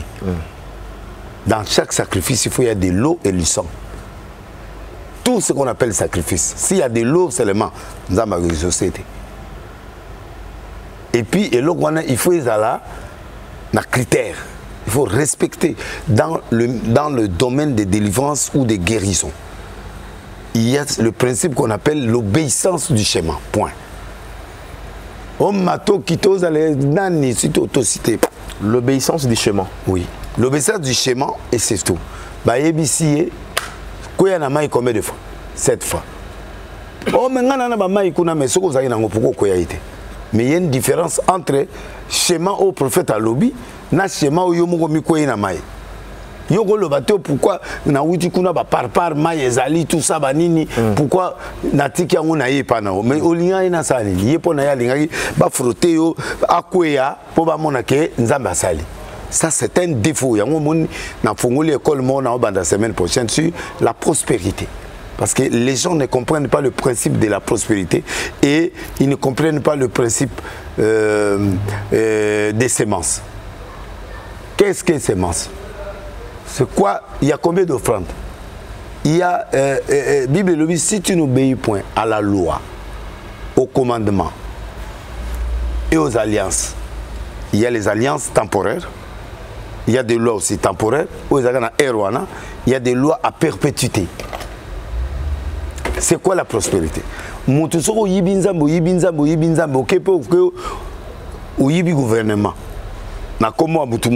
C'est du fraude ou pas? Alors il faut réparer ça. Tu dois restituer à la personne. Non, moi je suis aux États-Unis, toi tu es en France. Même le téléphone. Oui, mais il y a le king, non? Parce que j'ai un problème. Bon, tu fais ça, fais ça, fais ça. Tu comprends? Non, mais attends, non, ce n'est pas ça. C'est pas ça. Le problème, c'est l'obéissance. Tu fais 700 €. Chiffre 7. Ils ont un chiffre ensemble. 1, 3, 7, 5. Un chrétien qui est délivré ne peut pas faire une offrande de 2. Ce sont des chiffres impairs. Père, pardon. Nous avons perte. 2, 4, et 4 chiffres à souffrance. 666, numéro de la bête. 8. Pourquoi au aura 7 âges de l'église? 7, 7, 3, 7, 5. Ce sont des chiffres que Dieu utilise, des chiffres impairs. Les offrandes, on les fait. Même n'a pas ma bogo, ça t'a $3, 3000 francs, 5000, 6 7000, 9000, 10 000. Tu vois? On peut ça 1000 francs. C'est un chiffre de Dieu. Pourquoi tu n'as 7? Tu n'as pas Élysée, pourquoi tu dis à quoi il y en a 7 fois? Pourquoi 2 fois? Okay. C'est à toi d'obéir ou d'accepter cette offrande. Tu le fais, oui. Moi, ici aux États-Unis, tu dois faire ton offrande par rapport à un pays, par rapport à un problème, pour la délivrance, pour la magamunayo. Il y a des délivrances qui se font par offrande. Il y a d'autres délivrances qui se font par la prière. Il y a d'autres qui se font par le jeûne. Il y a une catégorie. Okay. Alors lui, il a choisi de faire le chiffre 7. Ok? Bon, la côte à vie privée n'a été. Fimo Amboka Momboué. Azaki Abotate. D'abord, il y a bandé Nio, au Bali Moissinta Mongote, au Yébandé Niga Moissana, à Zoazemite. C'est déjà point d'interrogation. Ok. Yépé Angasa Nathalie qui va rebellé. Bon, il a besoin de quelque chose. On va prier. Maintenant, toi, tu as fraudé de ne pas payer la maison pendant. Tu es arrivé jusqu'à 20 000 €, 40 000 ou combien. Bon, maintenant là, tu me demandes de Nassala Nzama combien? Tu na tunio. Ok. Voilà. Donc, il faut réparer d'abord. Tu dois réparer. Est-ce que c'est ça qui est d'abord en haut qu'il faut réparer? Monsieur. Mais ce que tu as beau Dieu à Tchézani. Yopo yoko Dieu monté. Mais il faut yoka ngana ba document nyon so abilo tout ça. Dieu nini parce qu'il y a zo benga ngana États-Unis yo ananai. OK. Voilà ce que je te présente comme dossier. Pour l'autre dossier là, on va prier, mais en attendant, tu respectes ça. Bon, il y a le quoi 7 fois ou quoi 5 fois. Ce que tu as Ça l'offrande à 700 €. Ok? Toi, tu donnes 700 $. C'est la même chose. Ce que vous avez l'euro, on a $, ça est combien? 600, non? C'est pas ça. Ok. Bon.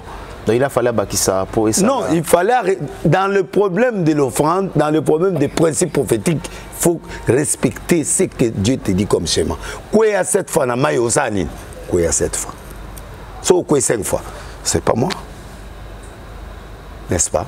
Si yo lobby que bon, na bosani na salaire na osala. Oui, à Robakisa. Na Robakisa. Mais yo zo bakisati. Ozo senga. Oh non, après moi benga lisusu nonde na zaboy batini nga lettre lelo. Mais yo za un problème en at.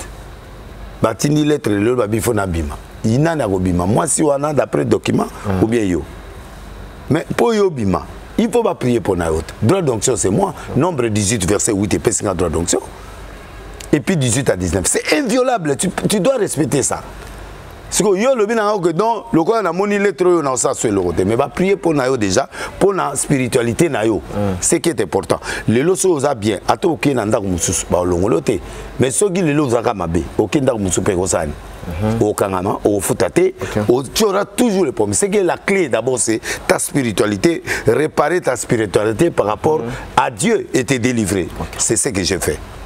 Maintenant, il y a comme Sengangai, dans sa prière pour Mukanda en étical. Mais Mukanda n'a pas simba. D'abord, il faut payer un droit d'onction. Deuxièmement, Mukanda n'a pas salam. Il faut on dit engagement pour restituer Mongo, il y a battu. En ajoutant un cinquième. C'est ce qu'il n'a pas fait. A comme nerveux, moi c'est nanga et ceci. Yo c'est mon offrande. On s'est offrandé parce que yo paye ses âmes, paye nzamba ça et musala. Ceux qui par exemple, Moussa les a 150%. Bah, paye sur 100% à Moussa déjà pour la spiritualité. Oui, tu as les autres 50%. Tout c'est grâce à un colo. Pour battre na nini, ba atténuer et l'okwana et permettre ce que ba le banda ko sanini ko futa. Mais tu as une proposition concrète sur 10 000 j'ai autant. Na verset à 10 000 pour permettre nga bozo temps wana te no kenet. Yombo nga maboko zongi sate. Mbongo koto spiritualité ozo continuité. Prière ozo salate. Siko basani. Yombo na ba doute na o. Ce que tu dis a doute dans une prière, c'est fini non. Bon ce qu'on a na katini. Mo yela nga mwasi o. Atindi nanenga atindi na ifsi na Bible non monsieur. Moi sinon yo ko comparer nga otianga makama moi sinon te. Abraham taunza mabi pesanga mwana. Abraham asaini. Nzamba tali comment il va gérer sa femme. Ce qu'on a au domaine à offrande.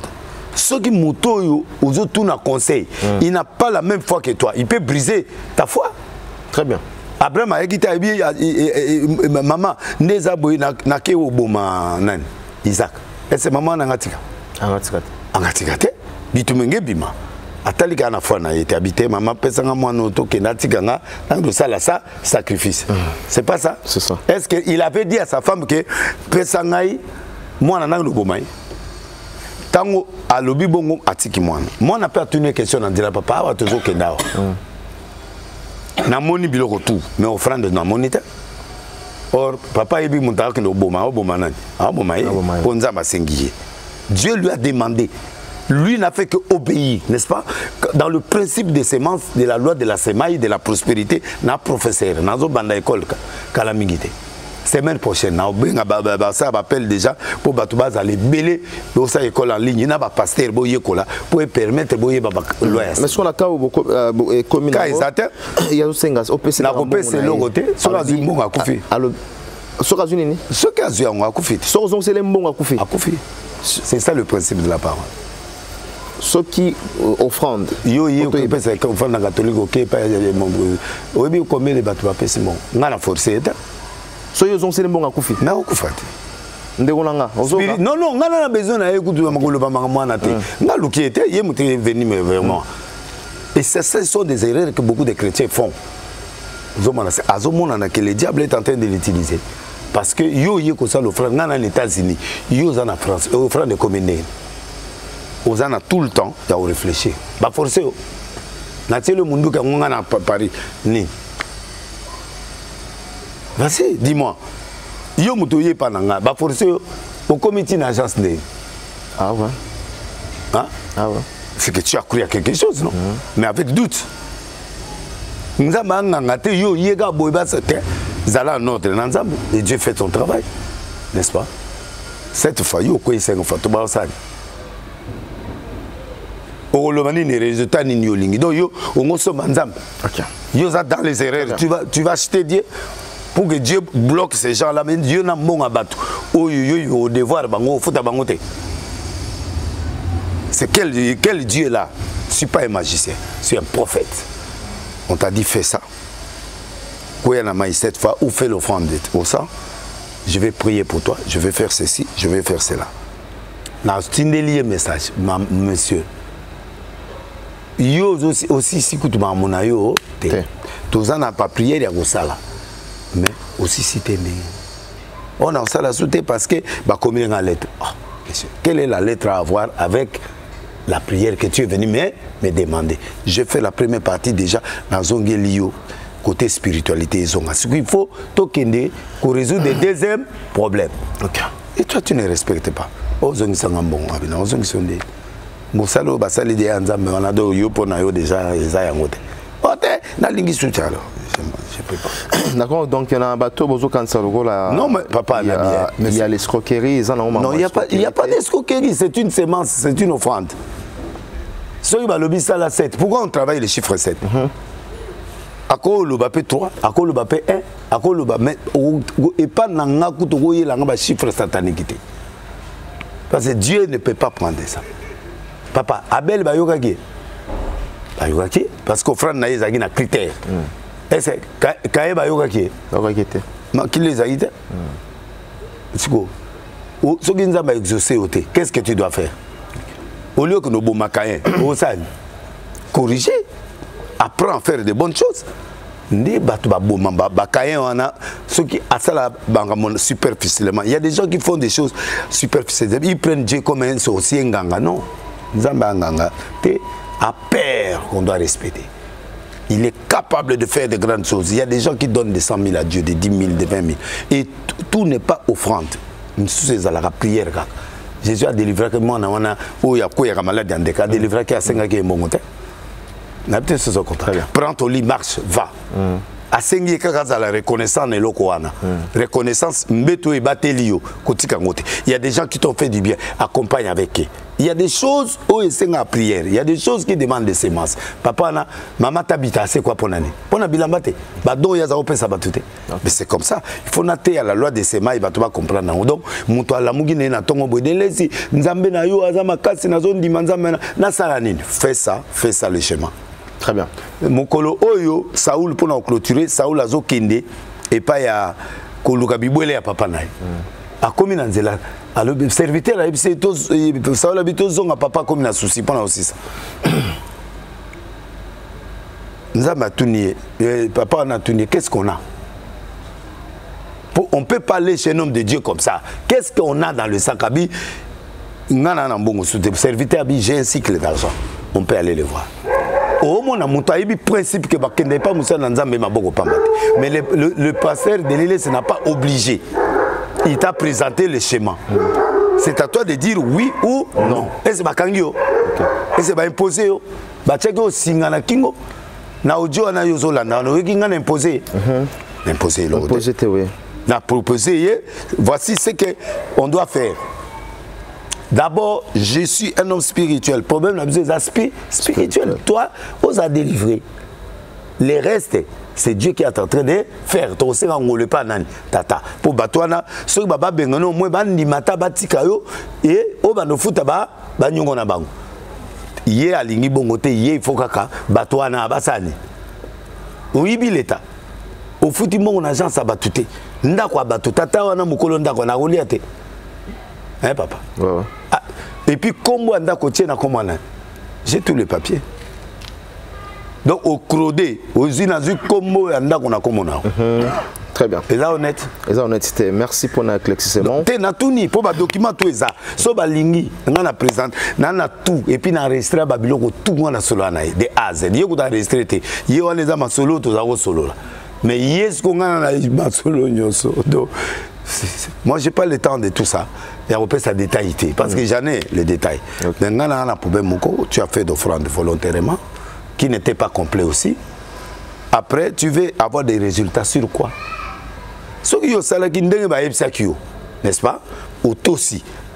Et que nzamba salité. Au commissaire Nzambe, parce qu'il est le souverain. Mais tu n'es même pas dans les critères. Na sali grâce na PC quand même prière. C'est-à-dire le diable l'a utilisé. Et puis dans le bateau, bah oui, moi si on a le bag, il y a un doute. Donc bah on va y a un doute. Okay. Et quand tu fais une prière avec doute, ton cœur n'y est pas. Il y a l'ingamo na prévenu. Spiritualité là on est là qui malo. On a zunda qu'on a mususu na moni basi batini ga lettre na zunda ko mususu. Bongo siko yake pala osali. So zunda ko. Ozaidi na ba lettre na ba expression pourquoi yake kasi. Comme Nzambe. Très bien. Recommande ton sort à l'Éternel, mets en lui ta confiance, il agira. Pourquoi le chiffre 7 pose la question? Pourquoi Naman doit tomber 7 fois dans l'eau? Est-ce que Maïs a écouté? Pourquoi Maïouan est spécial que Maïouan? Parce qu'ils ont une recommandation. Et Dieu accompagne sa recommandation. Alors, pourquoi le chiffre? Ce n'est pas une exigence, mais c'est comme ça. Il y a des solutions qui se donnent parce que lui là, il a pris l'argent des gens, il a volé l'argent de la maison de quelqu'un qui n'a pas payé, il est insolvable pendant autant d'années. Et ça a problème, il y a d'autres problèmes qui ne marchent pas parce qu'il n'est pas marié officiellement. À vivre j'ai fait un travail de prière, j'ai fait un travail de conseil, j'ai fait un travail de la parole. Ça a duré une semaine et demie, il a commis un dérangement trop alors. J'ai laissé tomber. Très bien. L'offrande, le travail que j'ai fait là, c'est quoi? L'offrande qu'il a donnée là, c'est pas à moi, c'est à Dieu qui l'a donné. Depuis qu'on commence à c'est à Dieu. C'est à Dieu qui donne. Pardon? Maintenant, tu n'es pas. Même pas tout naïo. Tant de personnes n'existent, tu peux savoir pasteur, mais... Non. Tu peux savoir Nzambe. Voilà. Oui. Mais qui mange? Oui. Totanga. Dans l'Igue, on peut dans la tanga verset. Au tuna, ceux qui n'ont pas besoin, oui. D'accord. Nzambe va payer un droit, oui. Voilà. Après, c'est droit à Koliap et à Koliap, au saler la paix. Si un service. D'accord. D'accord, le temps... Nombre 5, nombre 5, le temps est nombre 5 à 10. Oui. Jonga n'attend pas de problème. Jonga n'attend nombre 5 à 10. 5 à non 5, chapitre 5. Au chapitre 5, verset 5 à 10. Voilà. Verset 7 à 10. Il confesse. 5. D'abord, il y a 7, non? 5. Ok. L'Éternel parla à Moïse et dit: parle aux enfants d'Israël. Lorsqu'un homme ou une femme péchera contre son prochain en commettant une infidélité, non-respect des principes à l'égard de l'Éternel, et qu'il se renda coupable, ainsi coupable, il confessera son péché et il restituera dans son entière l'objet mal acquis. Au monde, si on commet erreur, il y a des fouters dans le bateau. Au fouter à monter. Ok. Principe à Bible il faut s'en apprendre. Pardon. Pas un année. Il faut réparation. Non. Après, tu restitues cet objet. Dès que tu as il faut ça. Avec un cinquième. Voilà. D'accord? Très bien. À qui? Ok. Voilà. L'objet mal acquis. Voilà. Il ajoutons un cinquième, oui, okay. Un cinquième, oui, rapide. Voilà, il remettra à celui envers qui tu t'es rendu coupable. Tu t'es rendu coupable. Alors, Mukolonda Kazato Azate. Azali. Après Ozwanini. Ozwanini, au PCI, oui, oui. Dans l'entièreté, c'est-à-dire au PCI, ceux qui allaient 20 000, au foutait combien? 20 000. 20 000, oui. Ok. Maintenant, si l'objet, il n'y a pas à qui restituer, n'est pas qu'à offrande. Continue. Voilà. S'il n'y a personne qui ait droit à la restitution de l'objet mal acquis, cet objet revient à l'Éternel ou au sacrificateur autre le Dieu. Maintenant, l'offrande, c'est que l'offrande ou le service, c'est quoi? Voilà. Voilà. Autant la 9? Oui. Toute offrande maintenant restitution est sili si ko bo frando bo pesa par rapport na babiloko wana oyo sali berer na offrande wana ba pesa ngwapi tanga. Voilà, toute offrande des choses consacrées par les enfants d'Israël appartiendra aux sacrificateurs à qui elles seront présentées. Donc, si offrande mo ko sale malakati muta ozana eza pasteur oyo baye nango nayibi oibité bibliquement nayibi oibité bibliquement oibité soki yo zongi simon c'est ça non papa yo zana nyonga batandako au foot raté pendant et comme 20 000 c'est beaucoup mais papa to connais on a un problème té hein maintenant tout ça ngiza mais pardon aussi ici na prier pour nayo nzamba longolo d'abord na kata malédiction mais tu dois restituer au bien malaki so iba nzambe dim okosoki sango et ya lingi bongo te azongi sambo alingi ka bato wana to balisa bango mitu o balisa bango mitu ndenge Dieu t'a pardonné, Dieu t'a restauré. Maintenant, tu dois commencer la procédure de restitution. Restitution, oui. À qui? Agent Cézanne, n'est-ce pas? Faux débat parce que je peux pas être un escroc de 700. Faux débat. Balobi, ça là 700 €, na 77 € et offrande du prophète. Droit d'onction. Ils ont un nombre chapitre 8, nombre 18, verset 8 et puis 18 à 19. Okay. C'est inviolable. Tu dois respecter. C'est dans un temps c'est inviolable. C'est-à-dire, et puis, et puis c'est une loi à perpétuité. Natangeli, nombre 18, verset 8, et puis 18 à 19. Donc, bah, tu peux pas y aller, c'est quoi la dîme? C'est quoi la dîme d'élévation? C'est quoi la dîme des dîmes?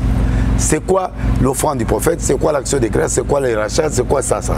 Bah, tu faut pas y aller, on a bandi cours, bon s'inscrire, na yo frère, on a beau s'inscrire pour botanga. Bon, na limbisio menzamba s'occuper na. D'accord. Ken piano. Na bi oda no mwana nga. Mais on a peut-être besoin de bongo pour passer cette émission, c'est normal. On a poto, il faut moins bongo pezala bani, c'est pas un problème. Mais ça c'est une chose. Ce que les pasteurs nani comme on est place yo sambela. Mutaya qui passe à sa biloko yo ko sepa. Je na kota en église à pasteur Dodi. Donc ça c'est bon frère de makasi na kenda. Na ça na on est. Donc je suis pas un voleur. Je ne suis pas un voleur, je ne suis pas un escroc sur les offrandes. Je ne triche pas sur des choses de Dieu. Tout ce que Denis fait bibliquement a des versets. Je suis le professeur après Coutino de prospérité dans le Congo, dans un parmi. So, 5 dans la carte. On attend qu'ils sont partout. Partout. C'est un cours, hein? Avec 14 principes, 3 principes élémentaires, plus la définition des nains. Nambandi cours on peut se cours à prospérité, inscris-toi. Je crois que le message moi dans la page nanga, na ba chaîne peut lier nanga pour la inscription parce que et aux payants peut battre mususu bo toti on kota ba toti le lien au bandi au côté cours pour l'anda après cours à étoile on va passer ma pose étoile à ma casse mais étoile ni non. Donc il y a 12 étoiles et 7 étoiles il y a typique plus 4 étoiles de supériorité. D'un côté, Abino, c'est quoi l'étoile? Et d'un côté, Abino, sur le prophétisme. Est-ce que tu peux devenir un prophète ou tu peux devenir un prophète de dons ou un prophète? Pour la Bible dit aspirer aux dons les meilleurs, entre autres les dons de prophétie. Mais dans le prophétisme, il y a un troisième cours, donc prospérité, les étoiles et puis prophétisme. Donc, Bolim Sanga, le diable a utilisé pour détruire le ministère. Pour détruire le ministère, parce que les a déboutés. Il y a soit pour te mis soit pesant versé. Mais mon tabigate parce que à l'obi kende ko sukole longi na réservoir ya siloé. So que côté mususute. Abi na réservoir ya siloé. Schéma de principe. Schéma de principe. Voilà. Tu as bien compris. Bambe na ose maïle belé. Donc voilà le secret ya quand il y a miracle en Zambie. Les obéissance. Il y a schéma. Donc, respect du schéma et il y a principe. Ici, il n'y a pas autre chose. Donc, ce Balobi quitte cette fois, ça n'est quitté cette fois. Balobi, ça a 770 €, yo sali 700 €. Et ça l'a rapporté parce que, au frère de nos salons, on a beaucoup yosa. Au ça, on a France. Mais aux autres, on a Zambé. Mais So yo tindi 700 euros. Tango yo koma pour $700. $700, so tu es euro, ça combien? 600 non? 600. Au comme le chiffre 6, chiffre satanique. C'est quoi? Na délivré yo parce que ça c'était pour na délivré yo quand même au long on a bilo qu'on a mais c'est quoi le cola yo mo bébé. Et puis le lobby moi sinon aboyaki. Yo mo lobby. Alors le gars moi sinon aboyaki, c'est là yo mo na moi sinon bébé c'est d'abord prière na bino parce que quand il prie avec le doute donc na cause le benata ébélité na ça émission mu souté sur ma moi na quand il na répondre. Et pasteur nani petit na ken na l'émission parce que voilà moi na yo. Wa moi na. Wo Luka na l'émission. Nzambe vraiment à l'émission parce que ce qui était à ma paix. Et puis dans le principe biblique ce oiseau qui c'est l'offrande, à Koufit, va mourir, c'est pas comme ça. On ne restitue pas l'offrande. C'est irréversible. Donc, ce que tu résultat, tes fautes, un, tu n'as pas respecté. Deux, maladie. Après, obéissance, respect. Oui. On parle tant que vous obéissance na précipité, tu peux rien faire. Hier soir lobby a tiré potopoto. Yo tu no tiens potopoto pourquoi? Oh loba. Kene la silo. OK osali. OK ko la longue. C'est tout. Si yo zo un résultat matériel pendant que toi aussi le matériel qu'on t'a demandé par rapport à Dieu. Oh, mais on a reçu gratuitement, oui. Il y a des choses qui sont gratuites. Il y a des choses aussi qui sont, faut les semences soient faites. Pour nous amazon ces relations à Batunaï, après ça qui ngombe mafuta, n'est-ce pas? Salomon a payé 1000 holocaustes, nous avons quitté. Tabita, après ça, il n'a pas battu, c'est que si. Et ça des choses, oyo, et ça obligatoirement, il faut ça là pour les bibliques. Très bien. Donc moi je crois que merci que la peuple au Bolananga, peuple au Bolananga, bon Ken a salué Yassal, mais je suis désolé. Manzam Bakene pas Manzam Baboyina, pas c'est un prophète. Aibi qui biloko na biloko wana est vrai, ils a bon. Audio ou n'est pas audio. Moi je suis pas un voleur parce que yo abordé ngana yo le côté. Tu as le temps de réfléchir. Vous avez un temps à aucune agence, vous avez un temps au Binsambong, vous avez un temps au Tindango, vous avez un temps au Zouango. On peut le même jeter. On attend on en après. Pour nous réfléchir à ce moment. Au Zouango, au Tiki Bambong, on va suivre. Bakisa, au comme Makam. D'accord. Merci. Voilà. Nous sommes arrivés. Où est l'escoquet? Très bien. Nous sommes arrivés à la fin de cet entretien. Merci d'être là. De toute façon, dans la France. Ouais. Dans la France. Aux autres France. Maintenant, ok, tu as la minute. Ah, d'accord. Dans la France. Voilà, très bien. Yoko tout mutu, aux autres, c'est une prière pour Bazo Mongo. Il y a battu à l'État. Il y a mon colondako. À peine à Banat. Il faut restituer mon. Même Nenge au Katiboui, il faut restituer à mon. Honnêtement parlant. C'est toi qui es malhonnête. C'est toi qui n'es pas sérieux. C'est toi qui as escroqué cette femme-là. C'est pas moi. Mais moi, j'avais des choses. Ta spiritualité. Et puis demander la grâce. On fait ça la grâce. On demande la grâce de Dieu. Tant que ça prière et ça la toi na monter ma paix échanger. Tout le monde a besoin de décision. Anga bomamoto atiki. Alinga ça le logo mobi na kata grâce à prière atiki. Donc c'est ce qu'on allait faire. Que toi-même tu n'as pas respecté. Moi je fais quoi?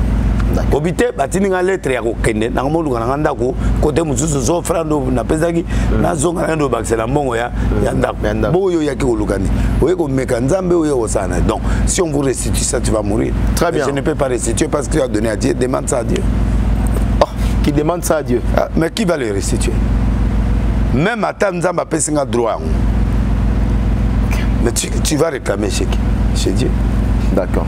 Parce que l'église vit de ça, des dons, des legs, des offrandes et de tout ça. C'est un droit biblique. On n'a pas besoin. Si une offrande, non. Les offrandes, bah, restitution. Non. Très bien, merci. Nous sommes arrivés à la fin. Merci d'être là ce soir parmi nous, le prophète des nations, Denis Lesito. Partagez un bon moment ensemble avec lui. Le reste, nous allons revenir pour d'autres actualités aux la récente. Donc, Tozong est la prophète des nations. Richard Ontessa, Kotika Lokola, caméraman, il y a RTNCD. Ouais, RTNCD. CD na 3 kotika logo ba caméra asila na ama kotika logo ba émission kala émission makasi bo asala asa émission makasi kala yango wala émission bibundeli ouais c'est fait ça batu misu batu amona tala biloko sika yango yo batu amona moto penado ya moto yango wana oko sala makambo ozolinga ya yo mo ozo balase mili même logo la miliki Okamba, l'homme voilà. Voilà. C'est belle ma Bonne idée, on a eu Laurent Sokoko. Laurent Sokoko, on a habité ça. À quel âge? Ah, alors, lis-moi, producteur et Kofis. Ah. C'est quand on fait tracer. Il y a hippodrome. Hippodrome. Non, hippodrome, mais ça y a producteur mususu ya kokate. Ya na mbongo te. Hippodrome mais ça y a batu mususu. Mama Cindy Plazo zela yo pona pondo. Oui, s'il faut le pondo pour maman. Namboyi. Mama si. Non, liate. Oliate. La mana yo atelo. C'est parti, on se retrouve prochainement. Merci na Djonga, Violanga Djonga, na PC Bambote. Merci Djonga. Restaurant Djonga. Donc ouais, PC Bambote chez Djonga. Merci na Richard Tessa, merci na Ginelle Biyeji. BCJJ Group au niveau à Brazzaville. Et pourquoi pas de penser comme ça na merci pour la première dame de Lausanne, la maman de Rich Andy Wawa, un enfant pas comme les autres. Violanga Philippe. On vient d'Itamba, Lionel d'Itamba dans la carte de France, na PC Bambote. Pourquoi pas na papa Philippe Timba na niveau à Lyon, Bambote na Binopé, Yango ana. Donc merci prophète encore une fois. Aussi ici remerciements. Lelo. Oti poto bato bayambi. Ouais, Serge Pia, Ruth Mayer et puis à Fouti Bambongo ibele pona na hôtel. Ouais, on peut ba espace. D'à côté. Comment est d'à côté? Na PC Bambote oui. Ouais. D'à côté. D'à côté hein. Donc PC Bambote. Gouverneur Amboka. Ba benga gouverneur Amboka ouais. Na monaki. So ke kuna CP. Gouverneur to qui mais to na pour ça. So qui ozui émission d'à côté Yamboka. Tout valoriser combo. En tout cas, on a fallu Zobeta, je crois, là-bas, aux États-Unis. Tu es à Obeta Dallas, à Obeta 4 villes, à Obeta Nani, na Peneta, à Obeta Dallas, à Obeta Nani, 3 États morts aux États-Unis, et puis au Canada. Canada, ouais. Canada, ouais. Très bien. Donc, à l'Ingaya, on a Beta, mais bon. Très bien. Ma solo est bon. Voilà, on se retrouve prochainement. La CP, la pièce, hein? La CP, non? Pièce, ouais. Oh, là, tu makolo. Ah, merci. C'est pas non. Casibilo, on a. C'est pas non. Ah, merci vraiment, merci. Ah, c'est qui toque. Ouais. Voilà, c'est le roi Miliki. En tout cas. C'est non. C'est parti, bye bye. Bye bye.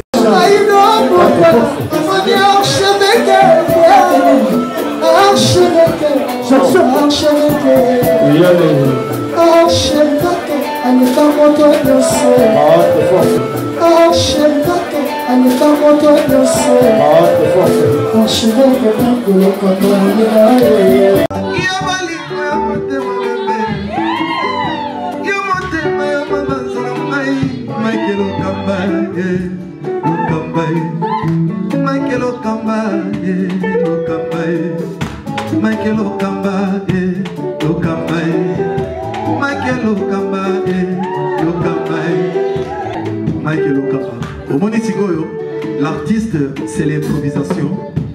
La honoré dans l'émission. Africa Elengi TV, votre chaîne, l'incontournable, la star des chaînes.